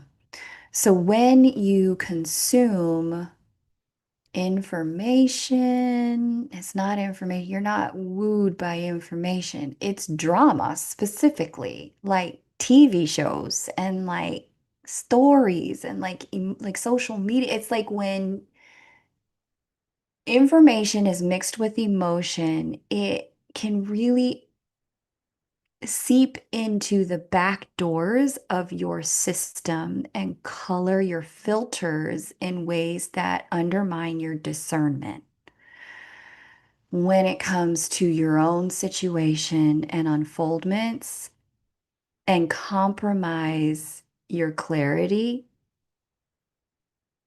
when it comes to your empowerment over the situation. You got to break up with drama. You really got to divorce it. And it's not other people, like people around you. I'm specifically seeing consumed content. The distinction I'm not getting, and it's not news, it's like social media and movies and TV specifically that have been historically a problem without you even realizing that it has influenced the way you see him, then react to him. And it's subtle influences like, oh, I'm just not going to call back, or oh, I'm going to wait and text him back, or oh, I'm just, yeah, he's only saying this because of this. Like it's very subtle, but it's this manipulation into separation that's part of the collective zeitgeist in present time that it gets hooked into your filtration systems and then colors like or it shades the air you breathe in a way that creates dysfunction for you. Again, this is what makes you psychic. This is also what makes you susceptible. So I'm being shown one of the best things you can do right now is unplug from sources of entertainment that are displaying that specifically the word drama keeps coming up and dysfunction between men and women, parents and children, siblings, families. You, I'm specifically being shown fork in the road. To the right up ahead, it's all light. And I see him just walking right beside, like you walk ahead like 80 paces, and then I see him just join you there and y'all walk ahead together. To the left, it's dark with some light, but not a lot. And it's all this like you trying to work out what you have consumed using your connections as the arena in which that stuff gets worked out. So, strong corrective reading here for you, Melinda, around how much power you really do have, but your power at this moment in time is 100% predicated on your inputs if you want a different output with this person. And that concludes what I have for you in terms of channeled messages. Okay, love? You have a lot of power here. It's just a matter of, Pam, go ahead and post um, your stuff. It's now your turn. I'm going to read for Pam. And then if you want to jump on the list, The way to do that is here. I'm doing channeled messages like energy checks plus a chart read, and you would be next. Right after I read for Pam, I would love to read for you. Kat is now on the list. I'm going to read for Pam, then Kat, then you. Okay. Um, Politics. Yeah, that would be part of huge, like the interpersonal sensationalized drama, Melinda. That's it. You knew, you found it. Good. That's what you need to stop. Um, and release. So yeah, sooner you do that, it's actually really going to help you and him. Like you build the spiritual foundation and emotional foundation for the correct path between you and your person, okay? Okay, so Pam is on the list and she is ready to go. South Dakota. But check your TV shows too. Like, I don't know if you watch shows to kind of unwind at night or if you have comfort shows that you just throw on in the background and you don't think much of it. You know what? Here's a little tidbit of transparency for me. I used to be obsessed with the television show The Golden Girls. Man, that the comedic writing and comedic timing of those actresses was it's like unparalleled. It's still so relevant and funny today. But I had to check myself. I was working with a healer who, we were talking about like how I wind down and stuff like that. And I told her I'm obsessed with the show. It's my comfort show. And she was like, so how many times do you watch it? And I told her, I was like, oh, I know just about every season, every line by heart. I can reenact total scenes. She's like, so you've been training your brain to be a single old lady who can't afford to live on your own? And I was like, oh shit. And that was the last of my obsession with the Golden Girls.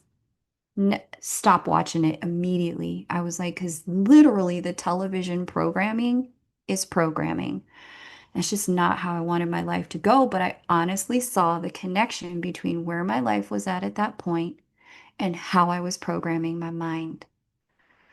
So I'm being told basically you need to be more selective than even just politics, Melinda, but politics is part of it, 100%.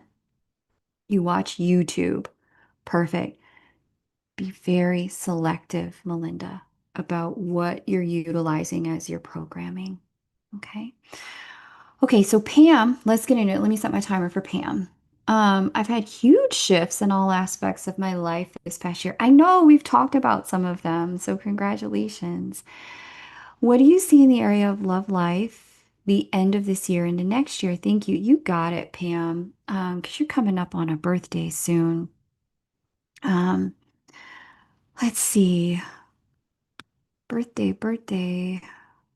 Love, love, love. Where is Sagittarius in your chart? First house. Okay, so I would like to direct your attention to the Sagittarius. I think it's a new moon. Yeah. Let me, first of all, I'm going to bring you into, here we go. I want to bring you into the Scorpio new moon.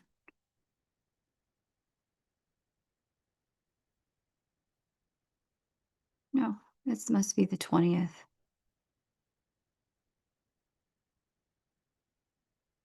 Kat, you're next, so hang tight. Get your stuff ready. Here we go. I am really loving this particular new moon in Scorpio. It's going to be on November 20th. I love this for love for a few reasons. It's in your first house, which is going to really bring love front and center on you and to you. But I also like seeing this configuration with Venus and Juno in a semi-sextile directly connected to the new moon in between. This energy speaks to, and How can I forget? Uranus in opposition, surprises in love coming kind of out of nowhere. And in your chart, they do look like specifically sort of surprise run-ins, surprise meetups, like you're out and about doing your own thing, and it's like boom, you bump into somebody that you have been meaning to bump into, wink, wink. And so I like to see this for you. I also see Jupiter's about to go retrograde here in the eighth, and this has the potential to bring someone back from the past for some unfinished. Specifically, it looks like communication, and it looks like the communication may happen in a home or around a home or while both of you are at home. Um, I want to see what else. I'm not going to go into all the specifics about why, but astrologically speaking, but that's there. I want to go forward in time to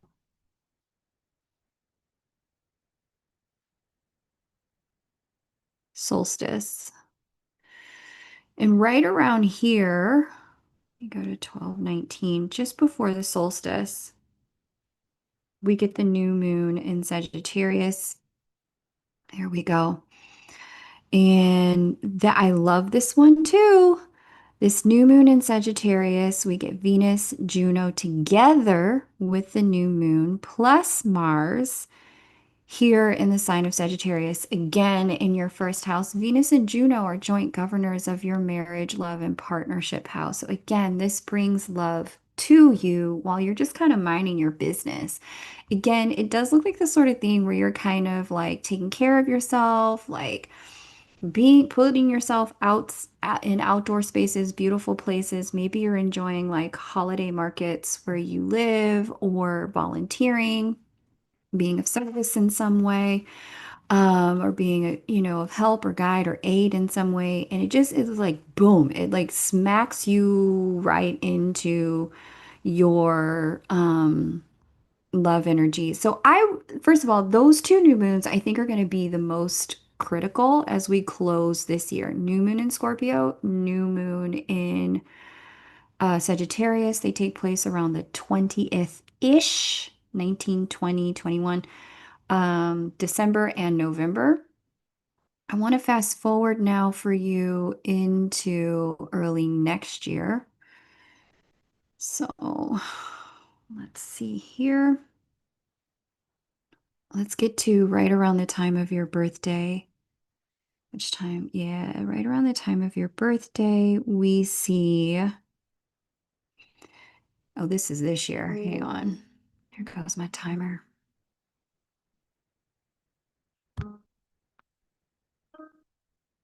Okay, so, whoo, child, this is a good birthday. Okay, so even the new moon in Capricorn around your birthday, it's going to pack a punch and have a lot of intensity because it'll be Sun, Moon, Venus, and Pluto. And I see you, it's not a battle of wills per se, but it is some sort of like getting caught up in toxic pull or drama or feeling a little bit like, if they can't love me like this, then I'm out. Like this sort of like storming off in a huff sort of energy can show itself here.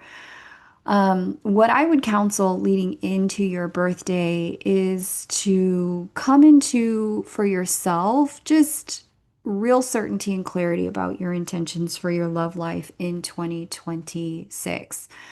Because with this power energy stacked up in your second house, this is going to assist you with laying the foundation for your next solar year. And it is also, as you lay that foundation, it's going to minimize noise, drama, and distraction in the 3D. But if you get caught up in the 3D at this new moon in Capricorn, it looks like there's going to be two new moons in Capricorn this year, one at the end of January and then one end of December. Um, the second one is the one where it looks like it can be a little dramatic. So my counsel to you would be lay low, Use January to focus fully on intentions. Do not get caught up in the exterior world, and it'll keep you on timeline, Pam, with what it is you're generating in your love life. Okay? Let me look at your energy body. Let me see the question again. Huge shifts in all aspects. What do you see in the area of love life at the end of this year and the next year? Let me look at what's going on. Oof. Okay, Pam. So the first thing you're showing me is like a picture of your heart chakra and like a pink and golden sort of lit cage here. And you've opened the door, and these like birds have like flown out. These doves have flown out. And in this picture, you're showing me what was the cage? Uh-huh, programming from societal and family. Okay.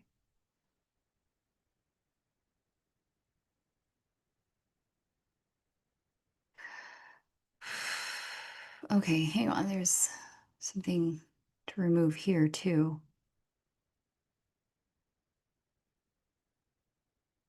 Hmm.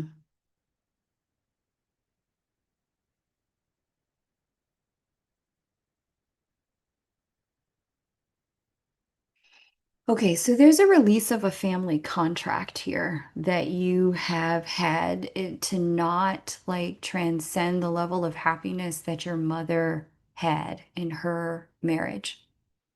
Um, and what you're showing me a picture of is like ripping that contract, that agreement up,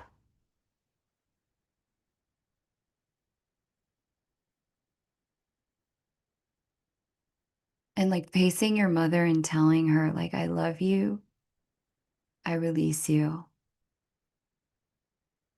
I can no longer live on what you had. And it looks like she's very like she's getting a healing in this too. She's very much like, yes, like let that go. Like have more. Like I could only afford to feed you pea soup, but you can have a whole buffet of like seafood, like lobster and like all these things. Like have that. Like she's very like excited to see you release any agreement with her havingness.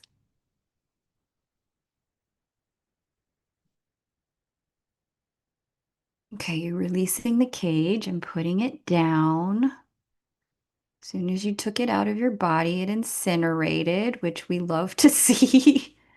And filling up with gold here.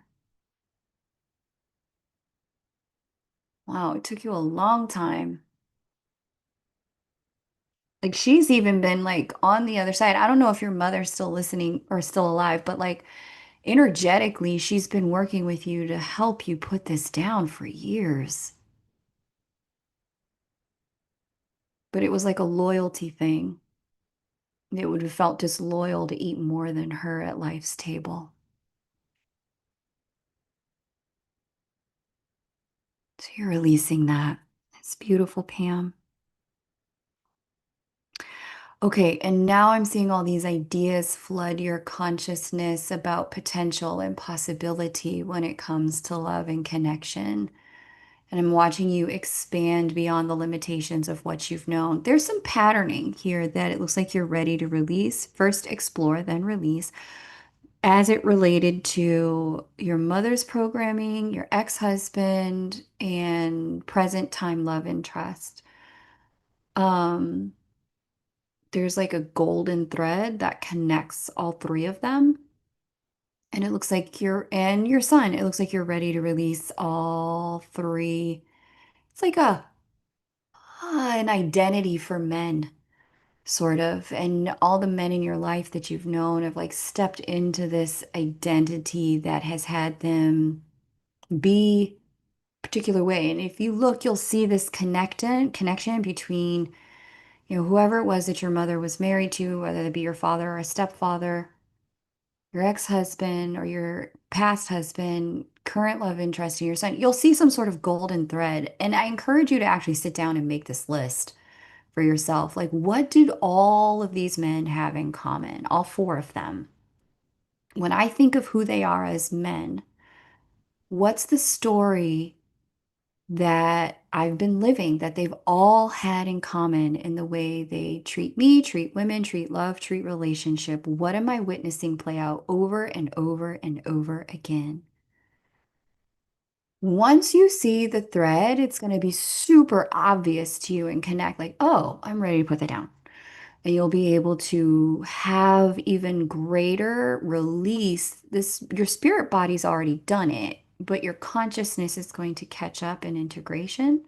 You'll be able to have even greater release when it comes to the work that your spirit body's already in process of doing. Now, as that unfolds, you're going to start to see your love interest change, your sun change because you've shifted your plugs. Like if you can imagine outlets on a wall that you plug electric appliances into, the shape of your plug is about to be different, which means that they'll automatically change to stay plugged into you. But it's this patterning that it looks like you've been wrestling to the ground all year. It looks like you're finally ready to fully release it. You're in like the last stages of letting it go around patterning around men and their identity. So that's the guidance, the energy check, and channeled messages for you, Pam. Thank you so much for letting me read for you. You'll have to let me know how that resonates. Kat, you're next. Kat, if you want to go ahead and place your birth details in the chat, I'll read for you. After Kat, it would be your turn. If you would like to jump on the list, you can. I'd be happy to read for you. Um, the way to do that is just to send your payment to any of the click that pin comment. There's a YouTube, there's a PayPal and a Venmo. Go ahead and send your payment to that PayPal and that Venmo. Okay, so that's what I have there. And then I would read for you right after I finish with Kat. I think I'm only going to take like four more paid reads, and then I'm going to, what time is it? Yeah, close out. I'm only going to do about another hour or less, maybe 30 minutes. Tai Pei 5 24 1985 10:55 p.m. And Kat, if you just give me a second, I want to go get some more socks. My feet are kind of cold. One second.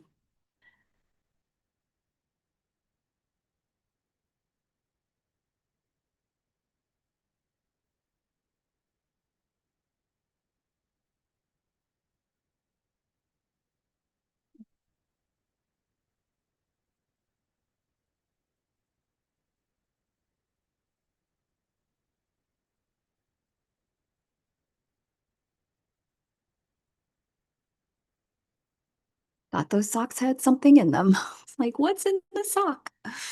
Okay.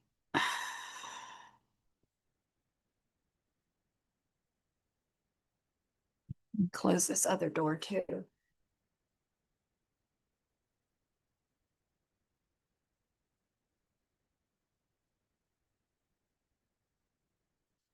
Okay, Kat.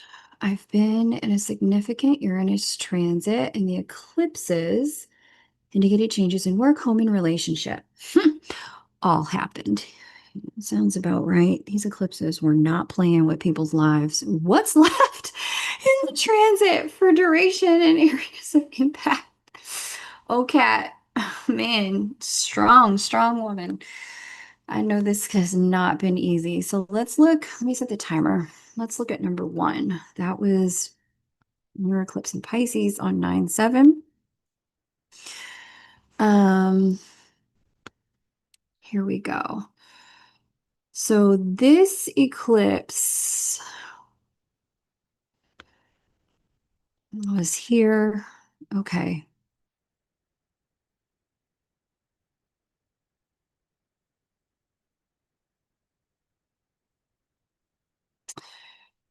So there's, what did you say work? Yeah, work. I definitely see the work change here, like a way of operating and doing service closing out, like a way of making money, like one way of making money closing and another way of making money opening. That's one of the big things that I'm seeing here.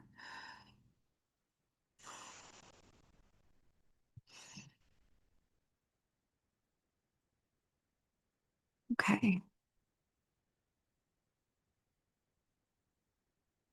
I definitely see the home stuff with Uranus at the base here. And then relationship. Where is your sun? Yeah. Okay, so there's still more relationship changes to come. That is going to be a function of Uranus crossing over your sun. Sun is the governor of your seventh house of love, marriage, and commitment. You're going to see those changes sort of move themselves. I don't think they'll be gradual. It'll be kind of like fits and spurts. Make it into the fifth month of next year. Make it into the eighth month, the ninth month of next year. Yeah. Right around late summer next year, Kat. I feel like there's like more to come, dot, dot, dot. But the more to come is actually a really good more to come. And that's going to be a function of Jupiter jumping into your seventh house of love, marriage, and commitment and providing expansion and growth. If you haven't met someone, you will. That is coming. It's very likely that you'll meet someone who will be a really good love partner to you. This is a once in 12-year transit. You've already started it with Jupiter in Gemini, Jupiter in Cancer, but it ramps up when Jupiter gets into Leo for you. Coming back into present time eclipses, since that was your question, let's take a look at the second one. Right. So eighth house, clearing of debt, if there has been any. I don't know if you took out a loan. Ooh, child, girl, there is somebody coming for real. Kat, did you meet someone? Okay, yeah, because I'm seeing them here. Like, there's no way this solar eclipse could have happened on top of your natal Juno and you not met someone, given that Juno is governor of your ninth house of second chances. There's something about this person that may be a shade of somebody you already know. And it may feel like you're getting a second chance or a second opportunity with somebody that you've already been with. And it will be because you have been, not because you failed or anything in the last time. It's just because it was like, okay, Kat's ready to go to the next level with energy of this nature from a person. So that is coming and it looks really, really good. I love to see this. And areas of impact also. I mean, you already know you got to tighten up spending with Saturn transiting the second house. And people who can't value you, you can't afford to create space for them anymore with second house Saturn. It's that writing is very clear on the wall for you. You're coming into a power transit, Kat, with Pluto coming to sit on your horizon. Hey, Hilka, welcome.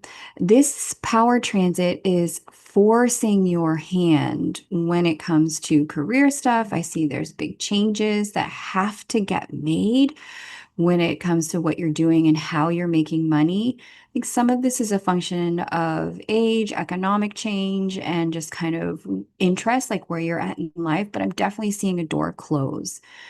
I don't know you to be the kind of person that holds on to things for dear life. Oh, but maybe you might be.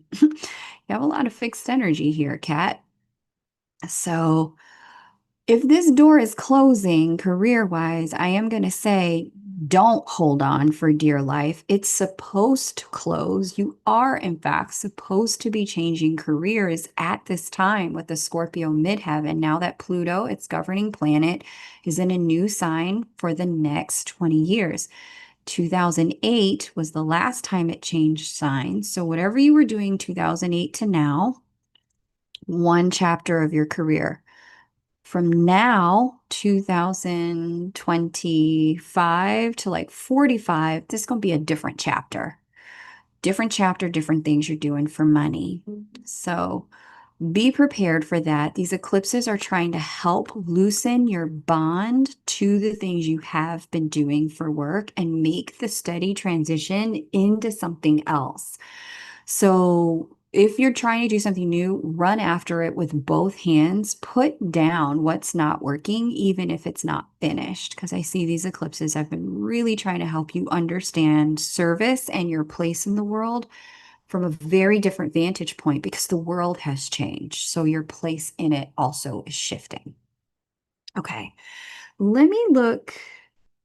These are the things you're willingly closing out gardening. Yeah, moving into fascia and body work had stellar results already. Yeah, good. Yeah, that with a Scorpio midheaven. Oof, girl, I need to come get some work done with you because I've only had one person in my whole life be able to move my fascia in a way that actually released some stuff. Other people were just poking, and it was like, get out my back. You don't know what you're doing.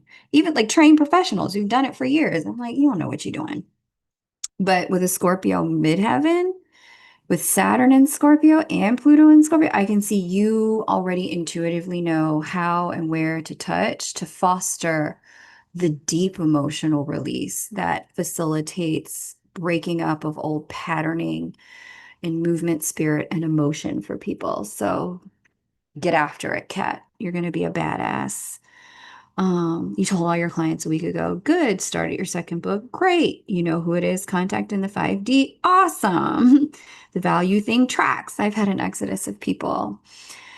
Nice. It's a system I've been taught that hasn't existed before. Girl, get out here because once you're out here doing it and you build that certification program, it's going to be so much money in it for you. I even see a retreat center. So that's what I have for you, Kat. I'm going to now do an energy check for you. Next on the list after Kat is Kareen. Sorry, Manal, then Corrine in that order. So Manal, if you would go ahead and get your question ready, then I will read for you, then I'll read for Karine. And Hilka, if you'd like to get on the list, you can do so. You just need to make your payment up at the top here. I'm probably going to take maybe two more after Manal and Karine, two or three more, and then close out. So if you want to get on the list, now's the time to do so. Right. Let us jump into Kat's energy check.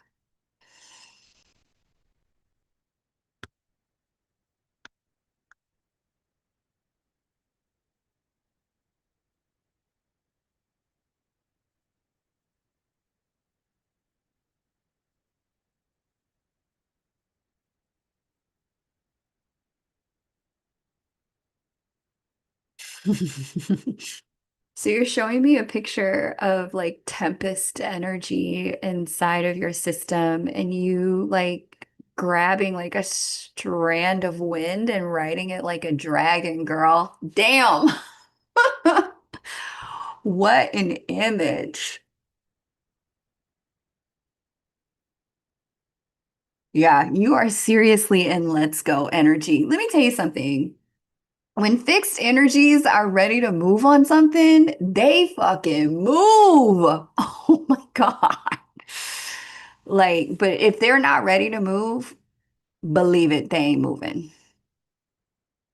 Okay. So, wow.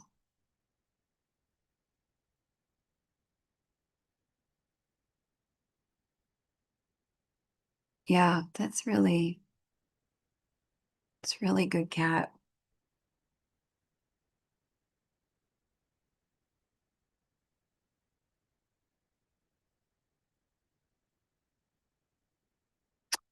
So you're showing me a picture of heading into no, you're already in a portal. Okay. In between timelines. That's why it looks like Tempest energy. You're in between timelines.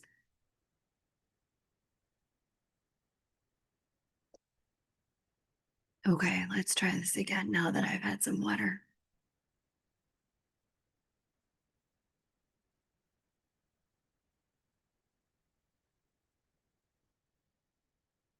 Mm,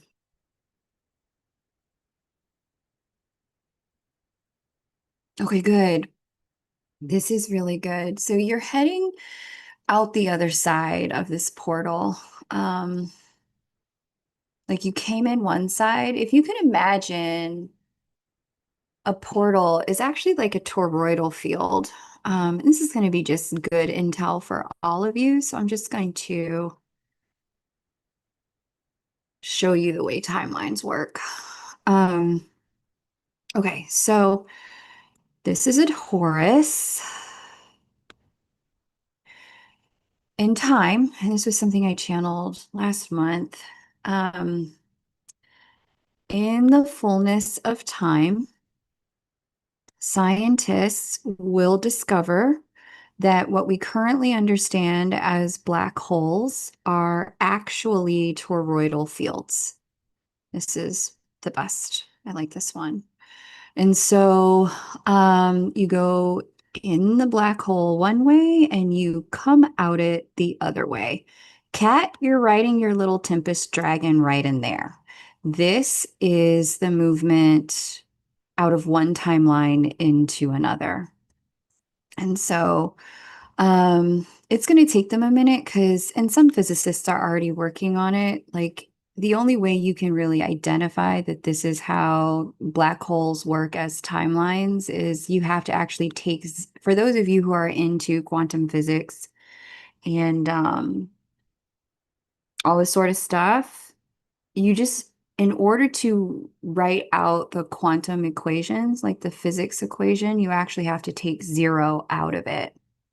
Um, If you nullify zero and just go from one to -1 and skip zero, you actually have the formula to write to be able to physically prove that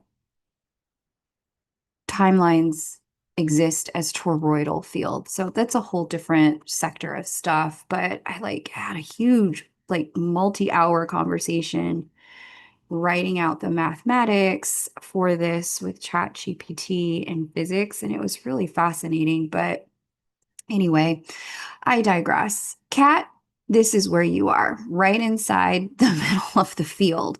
And what I'm being shown is this side, the place where you entered, it's closed. You can't go back there even if you tried. It's a void there for you. It's the exit is locked off.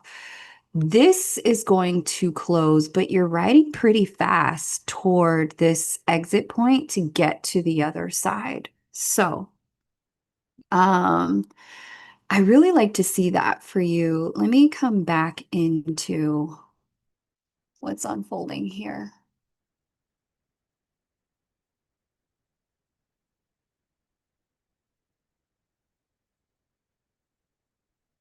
Letting go of people, places, and things that no longer serve, who you're becoming in the quantum field, embodying more of your divine essence in your aura.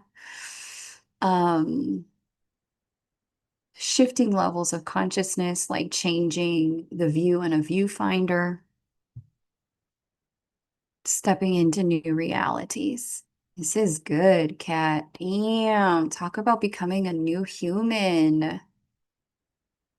Yeah, it's like you literally just, I'm watching a person like, you're showing me a picture of like, this chapter's closed, and then walking across the page to where the next chapter opens in a book.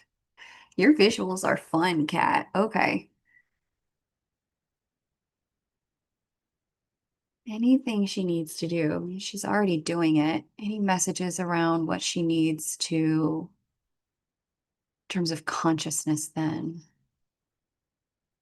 it's already happening. The most I can tell you about your energy check, Kat, is how on track you are.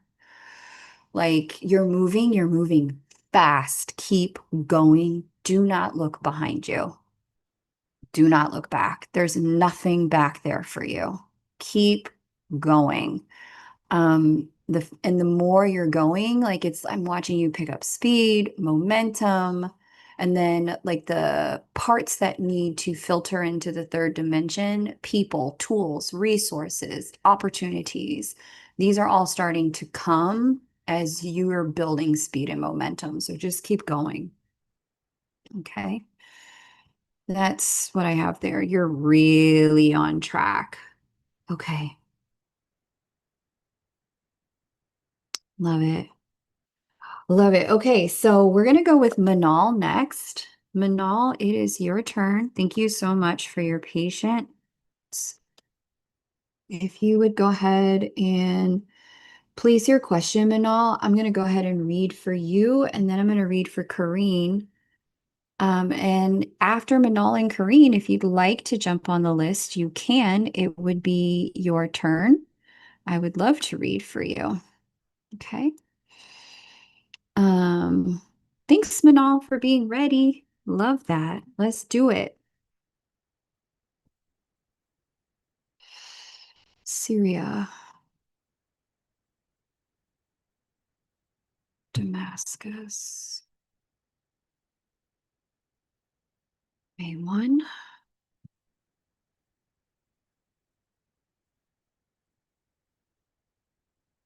Yeah, there's so much light pouring into your field. Like you're taking up like a position in the universe, like your superposition is really about like opening up, like handling more light here on Earth, like becoming a greater light body vehicle for Earth because Earth needs more light right now. So really well done, Kat. Really well done. Okay, so Manal asks, let me set a timer for Manal. Manal asks, I've been through major changes and now I'm figuring out what's next for me in love and work. Got it. What's the question you want me to look at? Uh, no worries, Hilka. I think my moderators told me that in the pinned comment up above, if you want to participate in Venmo, you can. Oh, yeah, Flower said you can actually use Venmo. So if you want to do Venmo, Hilka, you can do that as well. Uh,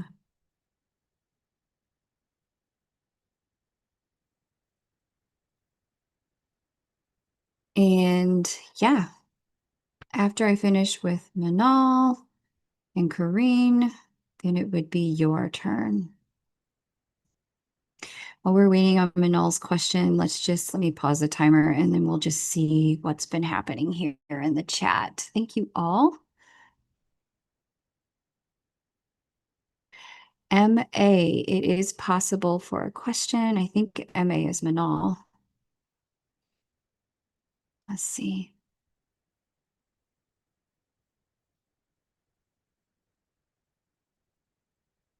Love that.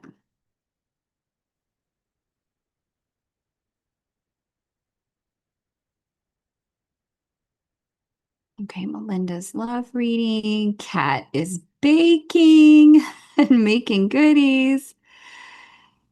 I love it.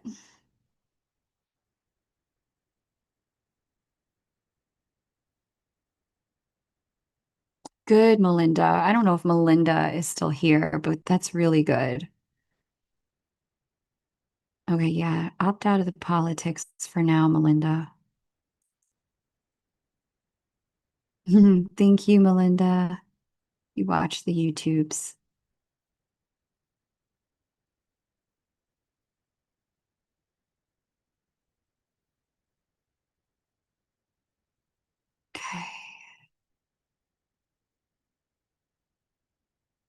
Okay, cool. I think I'm sort of caught up. Okay. So major trend changes, figuring out what's next in love and work. Um, it's just been very tough for me where things aren't going as planned. Yeah, that's a real one. What is my lesson in all of this? Okay, got it.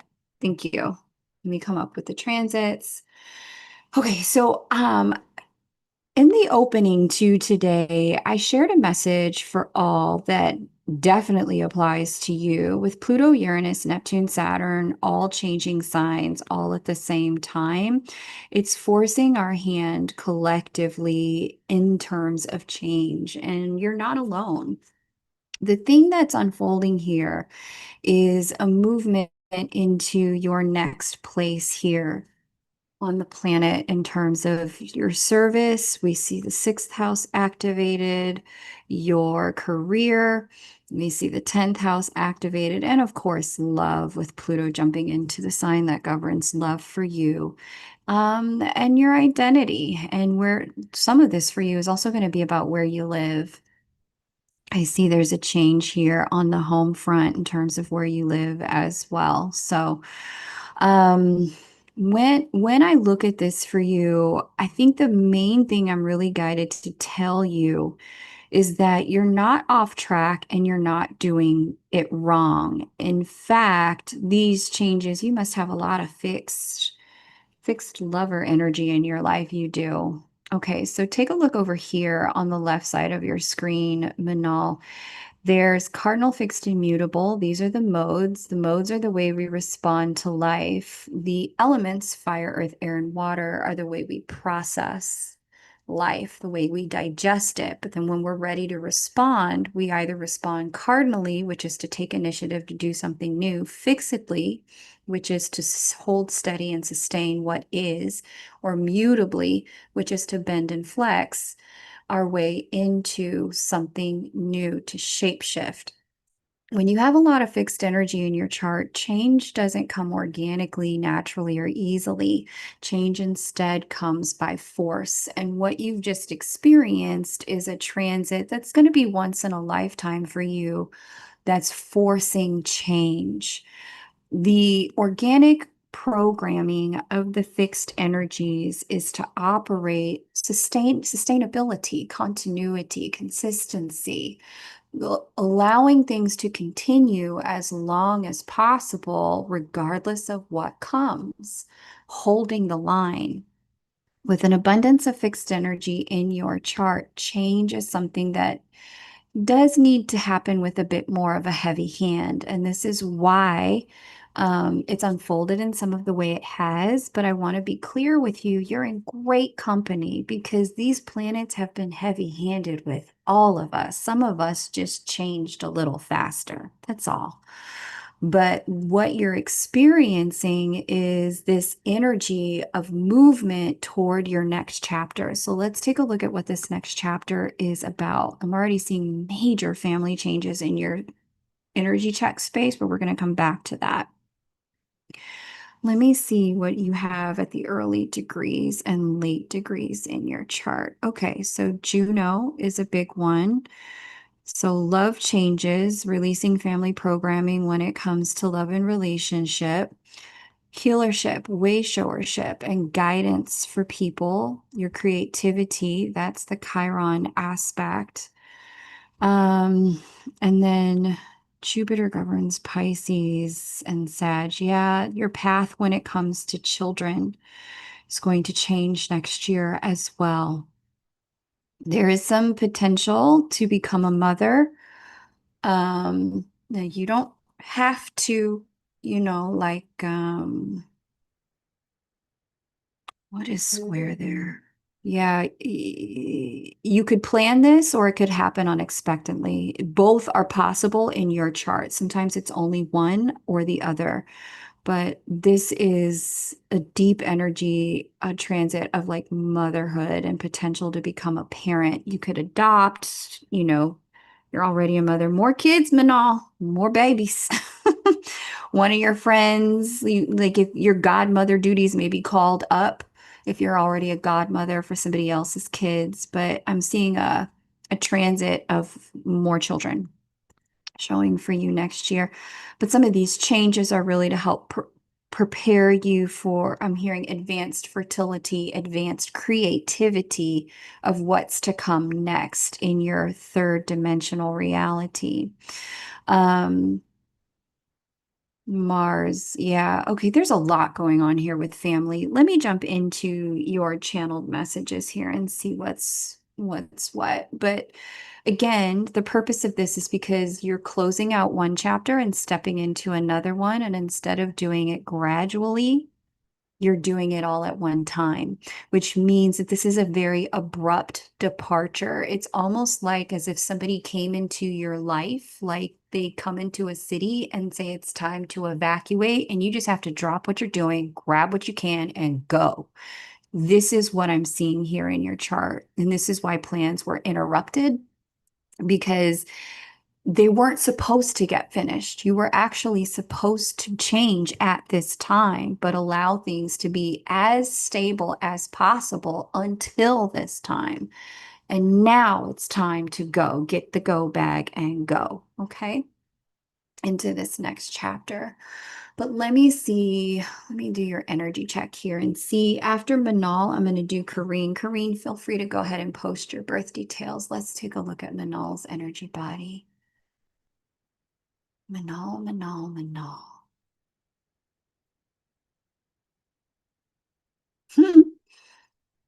There's like a releasing of living and looking at life in shades of like sepia tone brown pictures and then like stepping into Technicolor, like the Wizard of Oz. You're showing me a picture of shifting out of life in 2 dimensions to like 7 or 8 dimensions, which is really beautiful. It's almost like you're skipping levels of consciousness. Some people got to go like 2 dimension to the third dimension to the fourth to the fifth. You're like, I'm going to go from 2 to 8. Okay, advanced soul, show us how it's done. This is awesome. Wow. Yeah, there's your energy body was ready for a quantum jump. And so you just did it. Like you have the capacity for it without ending up in a straitjacket or an institution. So you just jumped, Manal. I see it was tough on your nervous system and your consciousness, but the rest of you was like, you'll catch up. Oh my God. Your higher self was like, you'll figure it out to your body and your brain. Oh my goodness, Manal, look at your advanced soul being. So cool. This is really special. I'm also seeing that some of the continuity that you substantiated was necessary for the people whose lives you're walking out of. It may feel like they walked out of yours, but that's what I'm being shown here is that you actually left them from a like divine design perspective. It was time for you to go. And they needed the continuity to stay as much as what it was up until the point of departure, and the same for your own kids. It was necessary for them to not have gradual change with you. They needed they needed this to be condensed for their own health, safety, well-being.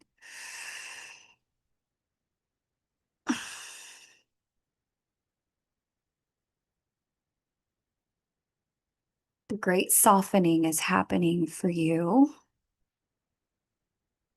And this softening is actually a big piece of what your children need at this point. I see this has really taken a toll on your confidence, Manal.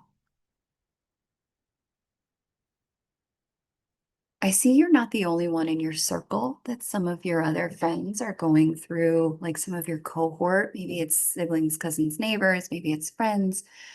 They're going through something akin, but it looks like you got most of it at once. It's in part because you're the strongest of them.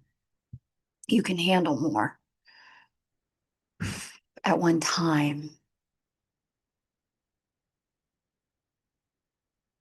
So you're just shifting more at one time. They're going to catch up to you in terms of the same. Okay, so let's just say work, love, housing, and family all changed at the same time for you. With the friends, it's like work and love, or work and housing, or love and family changed. The parts that didn't change, it's coming. The parts that didn't change for them, it's coming. You could just handle it all at once and needed it all at once for this softening to take place. So, what softening?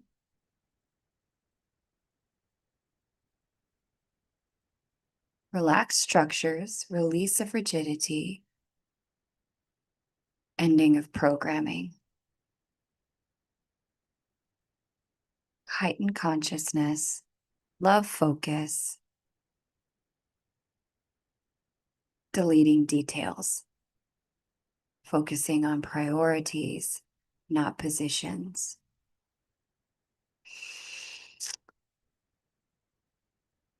Opening to love, showing love is the way for your children.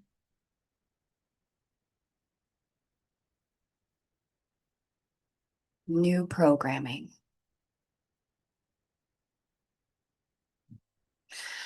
So you and the babies, y'all are going to look back when they're grown at this season of your life, and they'll say things to you like, man, mom, that was when you really changed. You were so cool after that. Like you really, like you got it after that. Like life with you was really good after this moment in time that you and I are talking about, Manal. Um, and it's not that you become their friend. That's not it. It's that they came in on a love frequency. You're now adapting or shifting onto the frequency and timeline that your kids are on. And that's this great softening that's happening. The old values that you were raised on, you and your own kid, y'all are supposed to be releasing those out of the genetic line. And you are. You are. But much of your life up until this point was built on that programming. It's crumbled, crumbling. And as it releases out of your energy body, releasing more, releasing more, releasing more. Your consciousness's ability to reconstruct and rebuild life built on those priorities, it it's like trying to build a castle out of water. It fails every time. And so this is just old patterns and consciousness loops.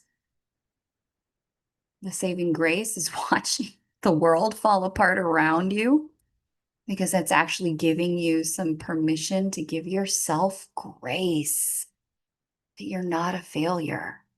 You didn't fuck this up. You're actually being cracked open to be the mom and the woman that you are here to be for your family, forwards and backwards in time.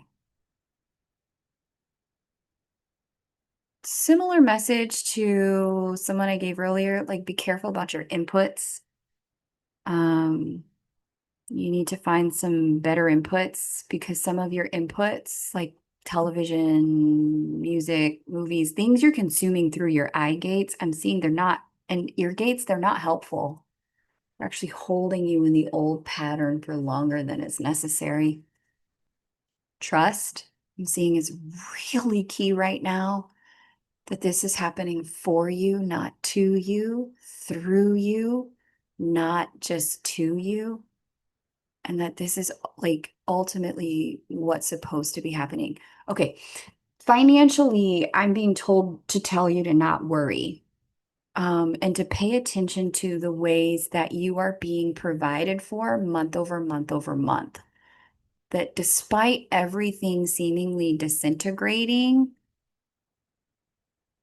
you are being held on this little ship You and your kid, and there's safety here. And to trust that you and them, y'all aren't meant to be homeless. Like that is not, it's not on the life path. It's not on the contract for exploration here, for growth, but that everything else disappears so that something new can completely assemble. That is here. But that you're held in safety in it, also here. So you can trust that. Okay, that's what I have for you, Manal. You have to let me know how that resonates for you. We're going to do Kareen now. And if you'd like to jump on the list, you would be right after I finish Kareen. We're doing chart reading and channeled messages today.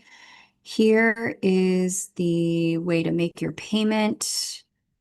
I'm going to take about two more people before I wrap up, maybe one. So I'm about ready to close and do the next thing in my day. Um, that's what my sister always says. You had such a strong character. Let me see what else Manal says.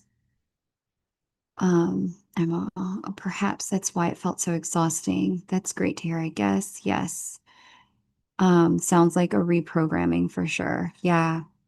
Yeah, it is. It's definitely a release. Beautiful. Thank you so much. Sounds pretty accurate to me. Good.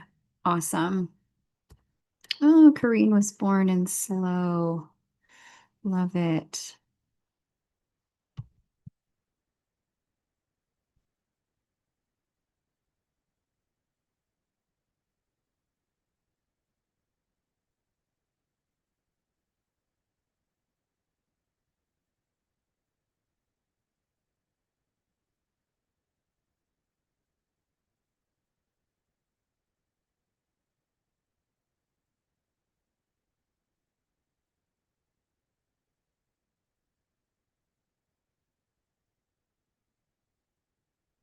Let me make sure I have it.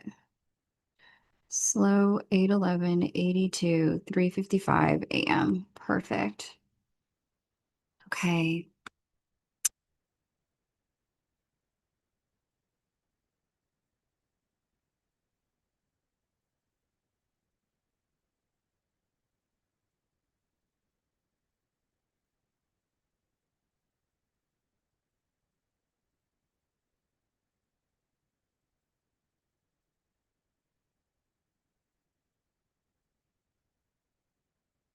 Cool, Kareen. Hey, Raven. Great to have you here. Okay. So let me set the timer. Kareen says, I'm also experiencing major life changes, loss of finances, job, and shedding of self. Yeah, you also have a lot of fixed energy, girl. Yo, I just want to shout out all of my Scorpio rising, sun, moon, stelliums, Taurus rising, sun, moon, stelliums, and Aquarius and Leo's sun, moon, rising, and stellium. Like, y'all are going through it, man. I've shout out to y'all for being on God's strongest soldier list this year, because everything I've heard, especially from Scorpios, has been like, yeah, so don't look for me because I might check out the planet. It's been rough in these streets. So shout out to you guys. It's a big change year. So I want to know what 2026 looks like. The upheaval has been hard. Is it ending soon? Um, And I thought the rest of us had it bad. I mean, I have some placements in fixed signs, but not to the degree like people with stelliums have been going through it. Like there has been a force to change for y'all in a way that's like First of all, when we get into the new year, one of the things that I love to see for you is Jupiter retrograding conjunct over your rising. That's eventually going to turn direct, strike your natal Venus, and then pop into your first house. And this is going to give you a renewed sense of faith, hope, optimism, expansion about your life prospects. A lot of really positive attention and energy coming your way as a Cancer rising, and a lot of great sort of like opportunities for renewal in each of the areas that you just mentioned.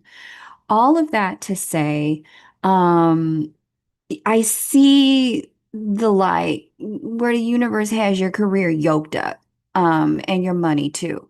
There are meant to be some realignments that are happening in present time when it comes to work, money, and the way you're making it. These realignments are going to feel clearer as we get into the end of the first quarter. And my suspicion is you already know what you're supposed to be doing. It's just been like, do I have to? And it's like, yeah, Taurus moon, Leo sun, you have to. So here we go. Saturn and Neptune are going to jump over here into your 10th house of career. When they do, anything that is misaligned in terms of a career path for you is going to further close out and complete. Now, I'm not seeing so much of like, have to change career altogether. Instead, what I'm seeing here is if you've been living in an underpaid situation, under earning circumstance, that's got to stop, especially if you have a business, which I see its potential is high that you do. Um, Undercharging for what you do, there has to be a shift in the way you are operating your finances, what you're charging for what you do, getting maybe a new job that pays you more. Not letting yourself go undervalued is a really key piece of this at this time, and stepping out of victimization when it comes to, but the industry can't accommodate more. Kareen, if you exist in it, the industry can accommodate you. There's no accidents in any field that God's created or touched. If you're part of the field, you're part of the solution. So trust that. And this is a call to step up in some significant ways. The step up is also going to be about your creativity in terms of your self-identity, who you can be at this time with Neptune stepping into Aries at the top of your chart. This is really telling me no more playing small, Kareen. Really, it's like time for you to own the truth of who you know you are in the world and release these identities of trying to fit in where life says you can plug in, and instead make your own damn plug, girl. Like it's time.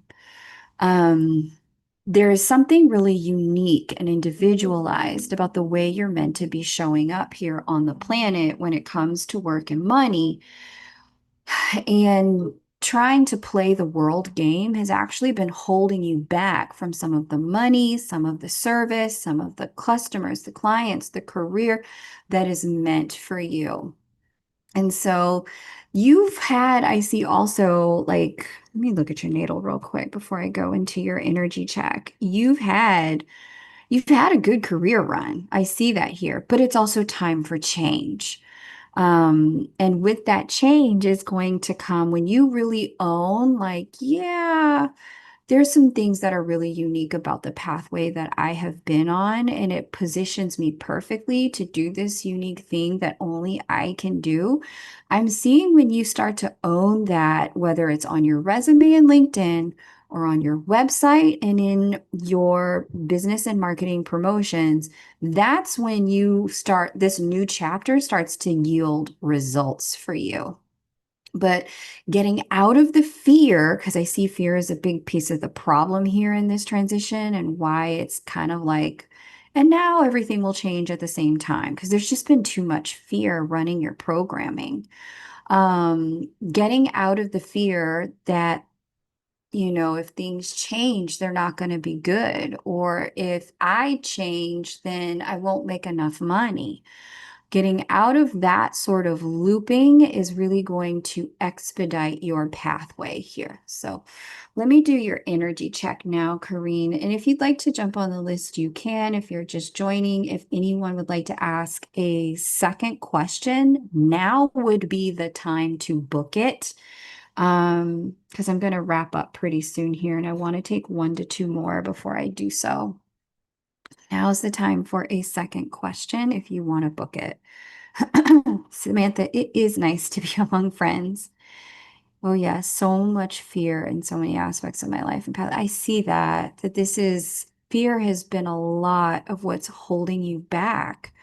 But let's do your energy check and see your energy field may have already been released a lot of it. It's just time to have it come out of your consciousness. So let's see.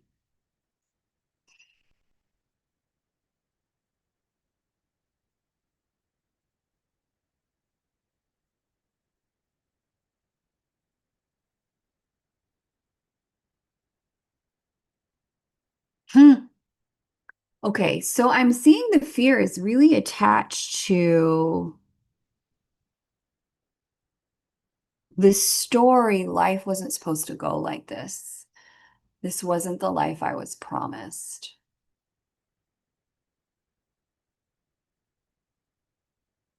And transparently, I mean, we're all kind of going through that right now, especially if you're an American. Um, you're born in the States.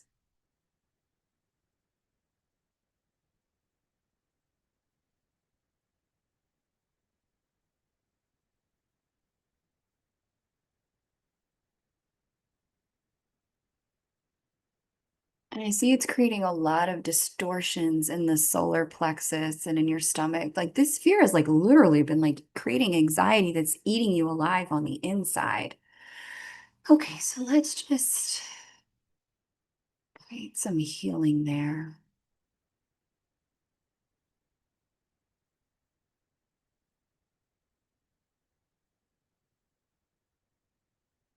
And let me do a little clearing here for you.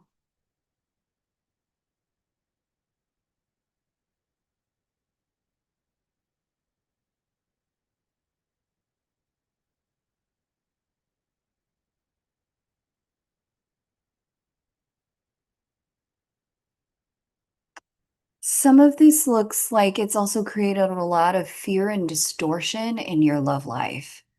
Like these changes in your personal life, like needing to move off the position that you were in, like the geolocation, that's not position, not geolocation. In time and space, that's the best I got. The geolocation in time and space, like as like there's this like, but if I leave, they won't be able to find me in your field that it looks like you're ready to let go of in terms of a love interest. And it has less to do with where you live and more to do with if I change my life in these drastic ways and my energy is so different, my love interest won't be able to connect with me, find me, locate me in the place we said we would meet up. Um, and that's not true. It's so cute. Okay, wait. So let me finish this clearing.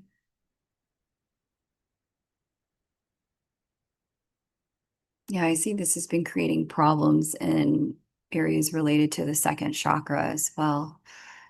This clearing should help get that out of the way for you, love. So things can sort of calm down in your stomach and in your pelvis. You can release some of that tension that's being held there. Okay. What's actually true, and you're showing me a picture of my person has been waiting for me to change. And I don't know if you know this person or not, but I see somebody who's like, and they can't shift and come find you until you've translated yourself into this new reality. And so they're just, kind of patiently waiting in a lot of their old habits. They're in a holding pattern, waiting for you to shift first. And I see that's creating a relaxation of consciousness for you. A release of feeling like you're waiting on them, knowing that they're actually waiting on you. Heart expansion, release of terms and conditions, and the new feel that's just unconditional love. Good.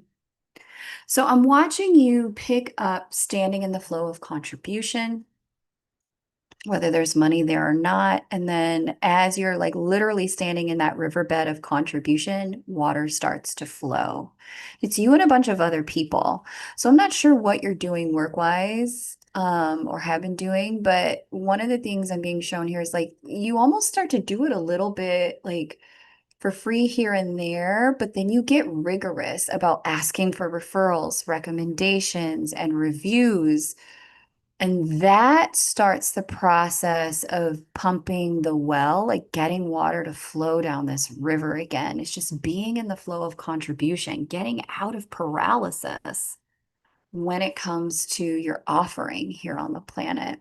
New offering. So I see something new you're going to be doing work-wise, career-wise. You may do it for free at first, then do it for pay later, and then do it for a lot of pay soon. Okay, I like it. This is amazing, Kareen. Thank you. Okay, so that's what I have. Um, okay, this is in my marriage, a major disconnect between my husband and I. Yeah. Yeah, let me quick look at love for you. Just pull up his space. Yeah.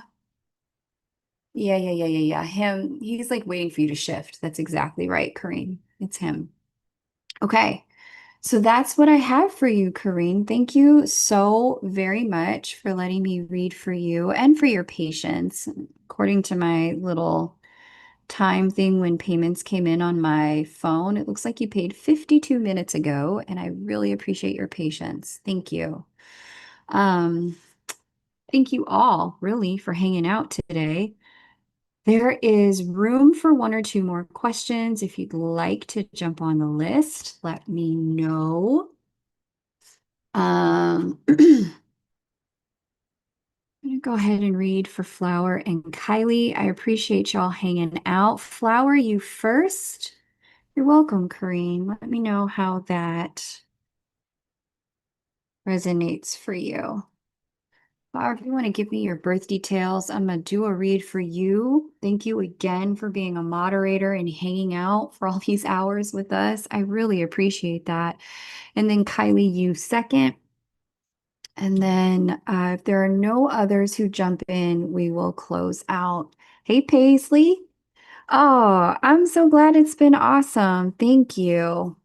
Um, yeah, I like doing this. I like to check in, just see what the energies are. Um, with folk, I like to see where the energies are in the collective. So it's fun for me too to just see what's what. It's been fascinating that so many people, last several reads that I've done have been mostly people who have high fixed energy. Cause like I said, like I've seen y'all going through it. Um, and hats off, because like I said, y'all have been on God's strongest soldier list this year, and it's been no joke, especially this back half of the year.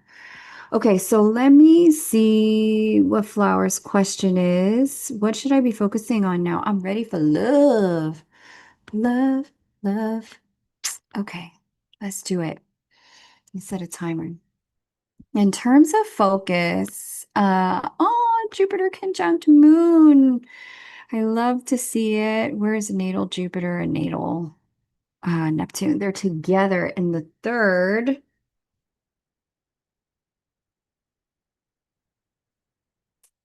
with aspects from basically everyone and everything. Pluto, Saturn, Neptune, Uranus. Just no breaks, huh?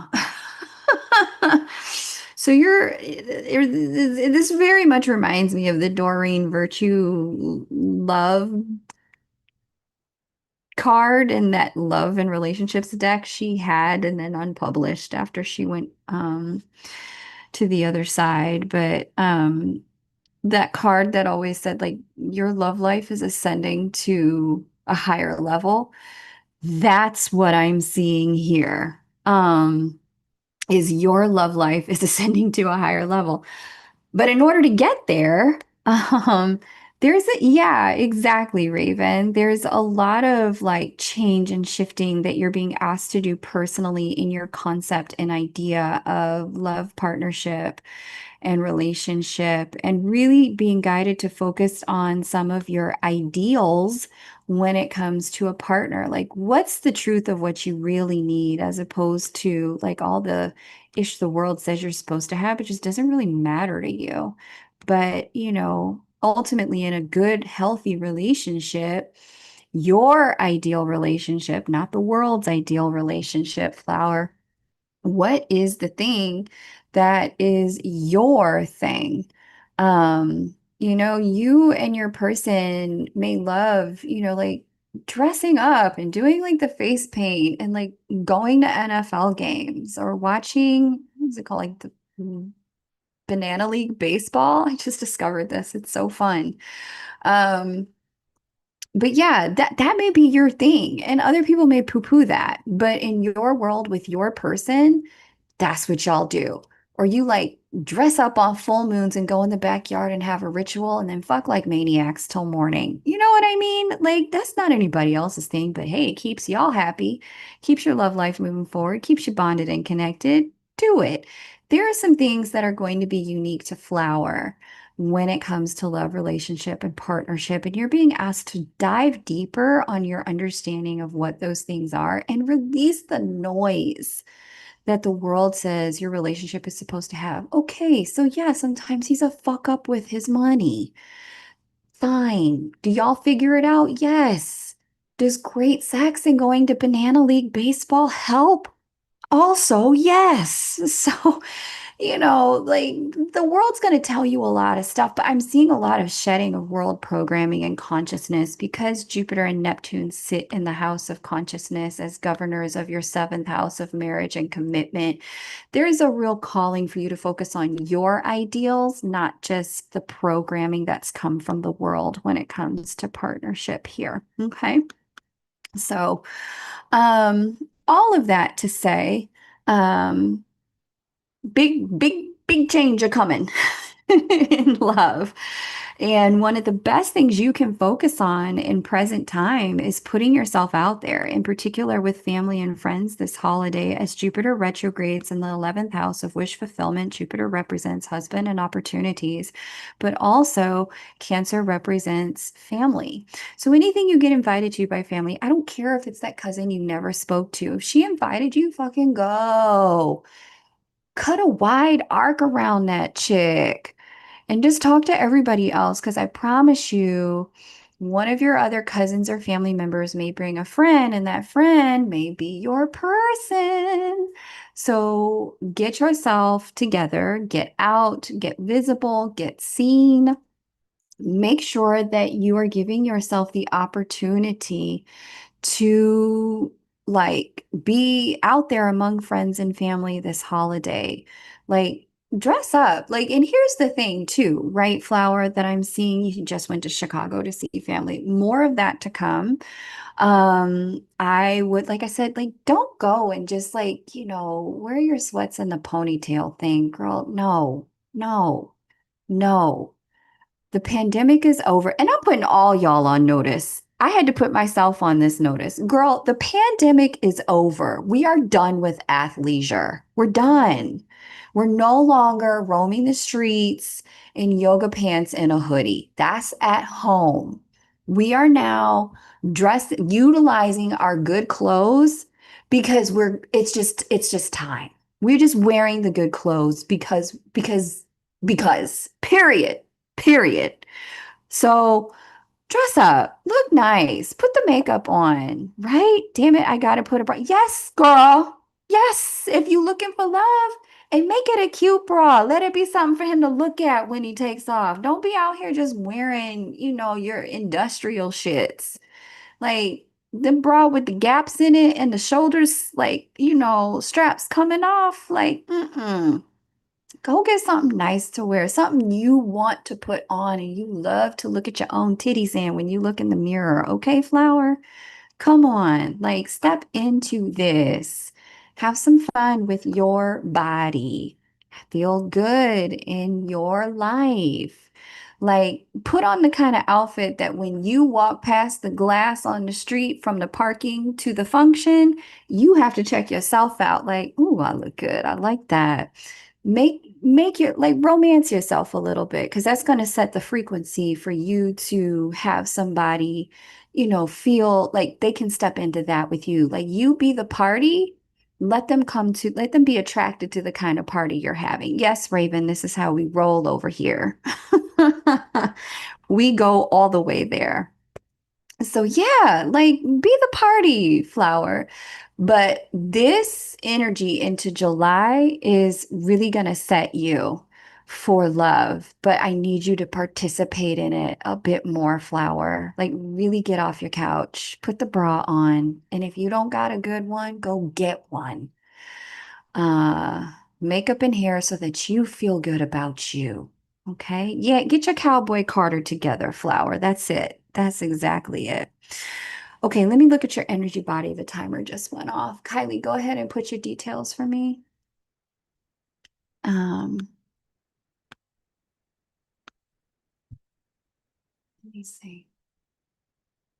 Flower wants to know. Ooh, there's some sludge from the past you're releasing here. Right side body. Flower, are you prone to stuff like water retention or like edema, edema? So I'm seeing there's a flushing out that needs to happen here. Um, Let me just see what we can do energetically. Some gold here.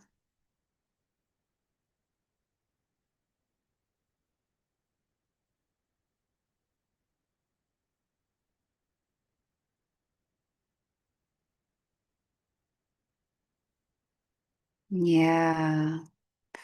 Yeah, so I'm seeing like as you release some of this older sludge, and it's not even programming, this is just straight up bad experiences that got lodged in your energy body and then took up residence in your physical body on the right side, right leg in particular, I'm seeing.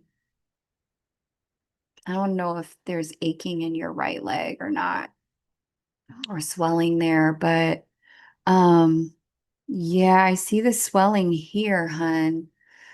So, a few things. You, I'd tell you to drink more water, but I can see based on your system that's not going to help specifically. Like you can drink more water.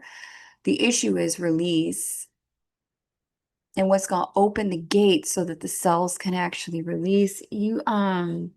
It's going to serve you to do some, what's that stuff that Lana does? Pranic healing. You can work with Lana. You can Google pranic healing, but alternatively, even more than that, like I'm seeing like breath work, like you need purge and breath work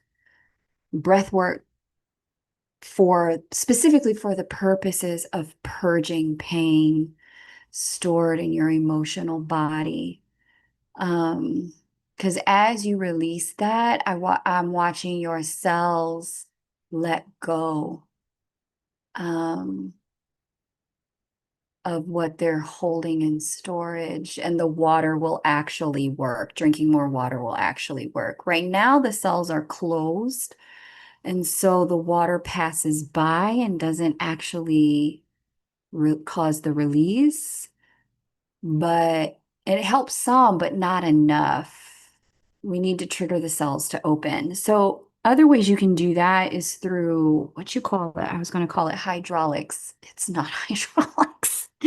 What's the word for the thing that allows you to hydrate? Y'all know the word. I don't know how I'm out here knowing toroidal field in quantum physics, but I can't tell you what the thing is. Hydration methods. What is that thing called? Electrolytes. I was going to call it hydraulics. Electrolytes. Okay, yes. Electrolytes will help you a lot. Specifically the organic ones, so like lemon and salt. Look up an electrolyte mix for lemon and salt, not cucumber, not watermelon, lemon and salt. I'm seeing specifically lemon and salt and lime and salt as and I'm also seeing baking soda. I've never heard of this, but in your bath, there may be something with baking soda and electrolytes in your drinking. But in your bath specifically, if you could take a bath, this combination over about a week's time is going to take down some of the swelling, ease and soothe your nervous system because you're going to detoxify some of the stuff you've been carrying at the cellular level that's just stored in your emotional body. Um, yeah. I mean, obviously green foods and fiber, but mostly this is you need to get some stuff onto water so it can get carried out of your body. Okay. Yeah, Raven. Lymphatic drainage and massage can help. She just needs to get her cells to open because otherwise she's just going to be pushing around the cells. Her cells are like locked up because she's locked up in some of this old shit. Um, there you go. Gave up my tub for a walk-in shower. Gotcha. No problem. Plain and unadulterated celery juice. Yeah, actually, Raven, that would work. I'm looking and seeing celery juice on her, but it would open it up. Yeah, if you can juice celery, get celery juice, that'll help a lot. Okay. You can also just put it in a blender and then sieve it through like a nut milk bag, and that if you don't have a juicer, um, that sort of thing. So, okay, that's what I have for you, Miss Flower. But yeah, that's going to take down that swelling because that swelling it's not it's not, the swelling is related to your emotional body, not your physical body. If you can get it out of the emotional body, your physical body will release it as well. Okay, so let's see what Miss Kylie has going on.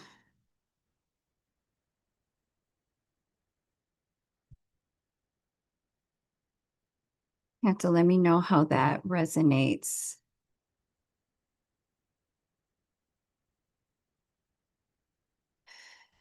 Keegan, I feel locked up. Thank you for the guidance. Yeah, I see that in your energy body there, that there was a sense of being locked up.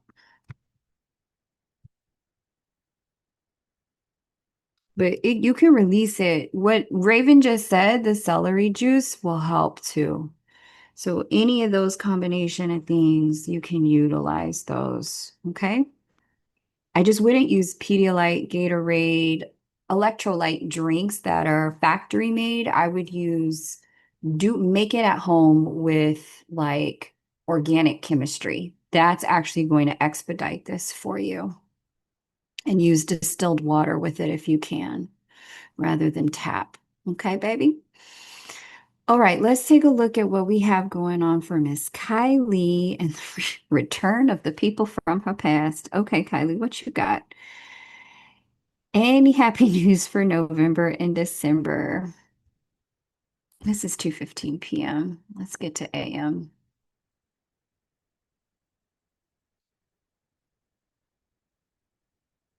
There we go. That's the Kylie chart. I know. Um, Coconut water won't work for her, Raven. Her body is already dealing with too much cooling. She needs something that's a little less cooling. That's why I didn't recommend cucumber. She needs something that is more neutral in thermal temperature. Okay, so Kylie, let's see. Good news. Yeah. So, oh, Miss Kylie, Miss Kylie. Girl, you have some entertaining times in front of you. So just ride this out, like, and have some fun. First of all, I think I may have told you this earlier. I think you might have a promotion coming, or some like good news coming here career-wise with this new moon in Scorpio, November 19th. It's like maybe you get an award, get a bonus, get a promotion. There's potential because Mercury is involved in it, that the way it shows up is you get the offer to work extra hours for preferential pay. And it's like, oh man, fuck y'all. Like, you want me to work extra hours? It's my holiday too. And they're like, but we'll pay you more. And you're like, you know what? Fuck it. I don't feel like being at home anyway. And you just make all this extra money. That's a potential here with this new moon in Scorpio, that sort of thing. Alternatively, I'm also seeing the potential for um, you to, it's straight up a promotion. Now, I want to be honest, if it's a promotion, it does look like it's in potential to be name only for now, and then the money comes. But the name only looks good on your resume.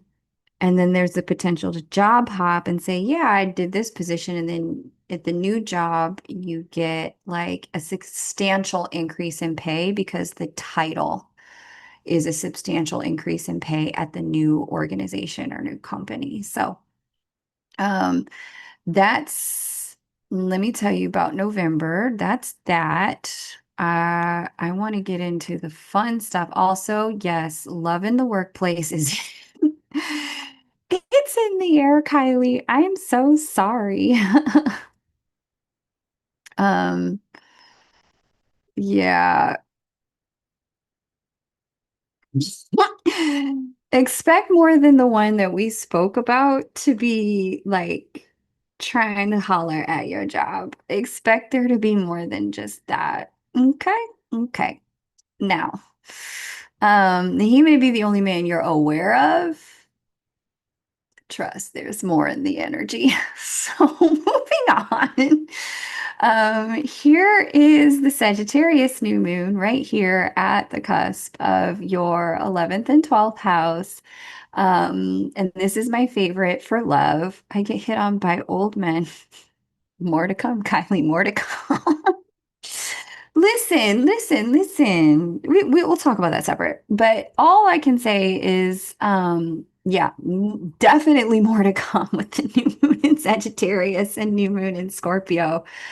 There's some fun energies here with Venus and Juno conjunct the new moon, as well as Mars in Capricorn. I I do think that you are going to see at least one of them be like give you the heart palpitations in the good way, like the butterflies in the stomach, like the kind of thing where it's like he walks in the room and you have to walk out to catch your breath. Um, that sort of thing. So, uh, try not to act weird and push them away. Try to just be your fun, normal, like quirky self. You are a cool girl. Like, let these people in. Let them see how cool you are, Kylie. Like, you're an awesome woman to be around. You're funny. You have interesting perspectives. Like, don't just like hold stuff in. Like, this is the kind of new moon where I'm gonna be honest with you. Like, letting it all hang out and putting your foot in your mouth is actually really going to serve you come December. So play with the energy, have fun. Like, listen, they want to take you out, let them take you out. Enjoy. You are, yes, exactly. Quirky, not weirdo. And just enjoy it because I see between the new moon in Scorpio and the new moon in Sagittarius these next 2 months. This like what do we have? It's like 65 days left to this year. There's so much good love energy unfolding, and I really want you to be able to enjoy it, hun, like deeply. So let yourself have it, okay? Let yourself have it. But that's what I have for you in love. Oh, Kylie, let's look at your energy body now. Let me do this energy check for you. And this is probably going to be my last read unless somebody wants to jump on the list now with a second question or their first question. We're going to close out now. Okay, so let me just see Kylie.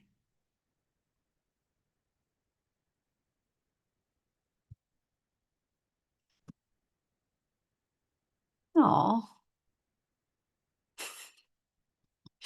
so Kylie, you're showing me a picture of living in La La Land with very strong bubble borders. While these men gather around outside trying to find the entrance.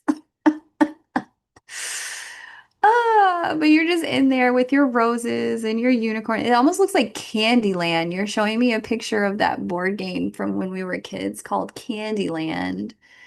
Like you're in there. I don't know if you've played like Candy Crush. Like you're in there trying to have fun, and these like you're showing me that you view the men as ravens. Why, Kylie? Okay. Can you show me the truth of what they are? Okay, to your credit, one or two of them are, but the rest of them are not. The rest of them are actually sane, stable, safe characters who just want to like know if you're available to play. And they want to know, like, can they show you their version of Candyland too? They want to know if you can like combine worlds and enjoy life together, have fun together. Some of these men, like, they're giving game recognizes game. Like, her quirk matches mine. I need that woman in my life. Like, she's quirky like me too. Like, no one's like her. Why won't she pay attention to me? Meanwhile, you're like, la la la la la. What's going on behind this picture? Why is Kylie blocking this but asking for it?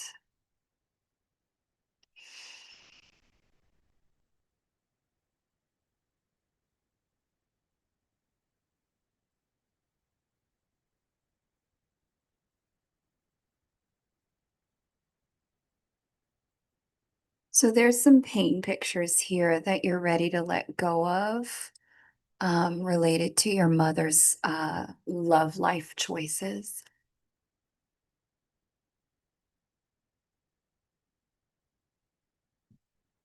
Just because it happened to her doesn't mean it's going to happen to you because you came from her. Looks like you're ready to release those fears and let her choices be her own.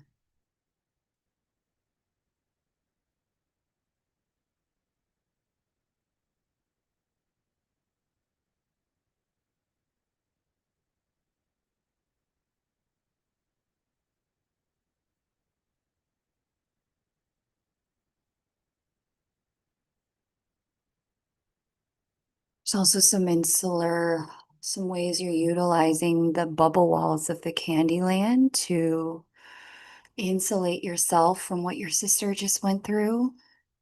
Like, I'd rather not go through that, so just keep the men out there. So, as I'm saying hello to it, it does look like you're softening the walls.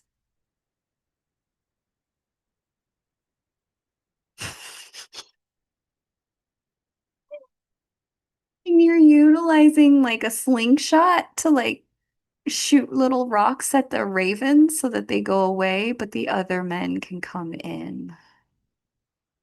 Okay.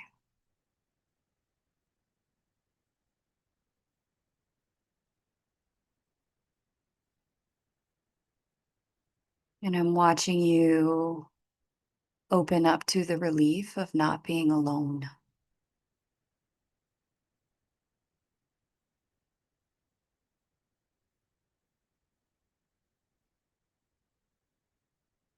and step into the realization that alone isn't always safer. Maybe together is safer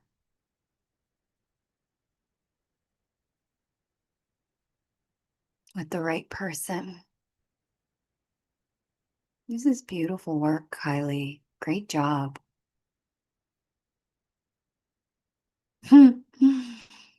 Oh, the one that was connected to your sister is here. And he's just like looking out for both of you, sending you both some love. I don't know who's older, but he thinks of you as little sister. It could just be because of the way he's translated on the other side.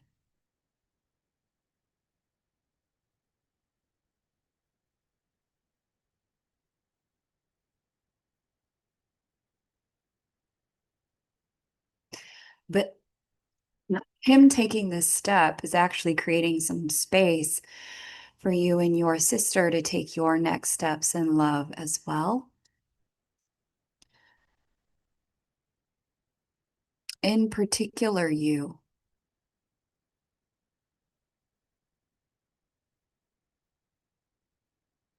Oh, Kylie, you're showing me a picture of a really happy marriage.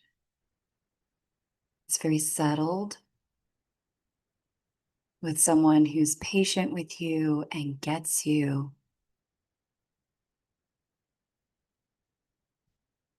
and knows when to just like hold you when you're spiraling. Mostly because you told him that's what he needed. That's what you would need. Okay, nice. So your manifestation is already in your field, which is good. It's good you're able to see it. If I wouldn't be able to see it if you couldn't see it, so that's good.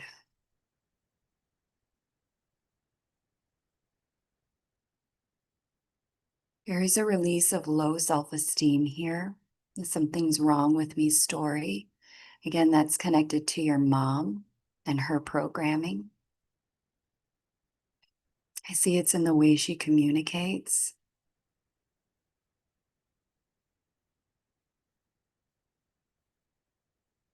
And I see you're just releasing that and letting that go. Like it's just sort of like just because you may be miserable doesn't mean I'm gonna be.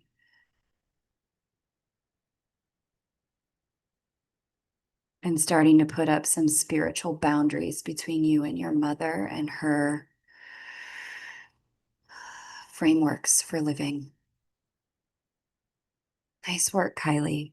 Great job. Okay. Ah, awesome. Okay, so that's what I have for you, Kylie. Really well done. Beautiful work. I am so excited I got to look at those pictures for you. It looks like you're ready. You're ready to let more love in. It's just about softening and relaxing and allowing and being yourself. So awesome. Okay. Okay, Kylie. Um, Kylie, I have foot and mouth syndrome. I know. Listen, I do too. Game recognized game. Candyland. Oh, they're weird. Hello, Mello. I went back and I'm listening to the 3 PE, but I did miss it all live. No problem. Would there be any way when I'm done to get a little more coaching? I'm sorry, it's been crazy. Yeah, hello, Mello. Um, you actually want to reach out to Romania for that. Um, Let me find her email address because I always forget if it has an S on the end of it or not.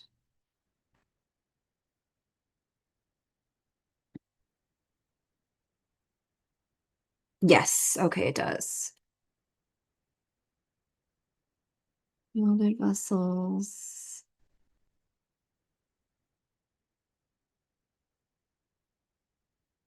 Okay, that's her email address. She has coaching packages, and one-off coaching that you can do with her to help integrate the program. So I would reach out to her at that address, Yielded Vessels 2019 at gmail.com. Okay. And I'm sure she would be happy to make some space for you. I'm so glad you're getting into it now. Better now than never. Hello, Mello. Well done. Really, really happy that you're getting into that content now. There's so much power in that work. And I'm really grateful that you joined us for it. Okay. Okay. Um, that is what I have. You'll have to let me know how that resonates, Kylie. Um, it's been so fun to hang out with you guys today. It's time for me to get on to my next thing. I really appreciate you all being here. And yeah, I'll look for you guys at the next new and full moon. Next week, we're going to announce the launch of Star Club. So if you would like the opportunity to be a part of a community, oh, thank you, Kylie. I appreciate that. A community where we get to talk about astrology, politics, pop culture, socio-political changes, entertainment, world leaders, country charts, and what's going to happen this country versus that country, join Star Club. It is going to be the place where we can do all of that. Plus, you'll also be able to access one-on-one time with me. I will make that available in Star Club at a significant discount to members. And I would love the opportunity to be able to talk one-on-one with you there. Okay. All right, guys, I love you all so very much. I cannot wait to connect with you further. And thank you all for being here and for being a member of the private list so that I could tell you I was going to be here ahead of time. And look out for Star Club next week. Have a great rest of your weekend, everyone. Bye for now.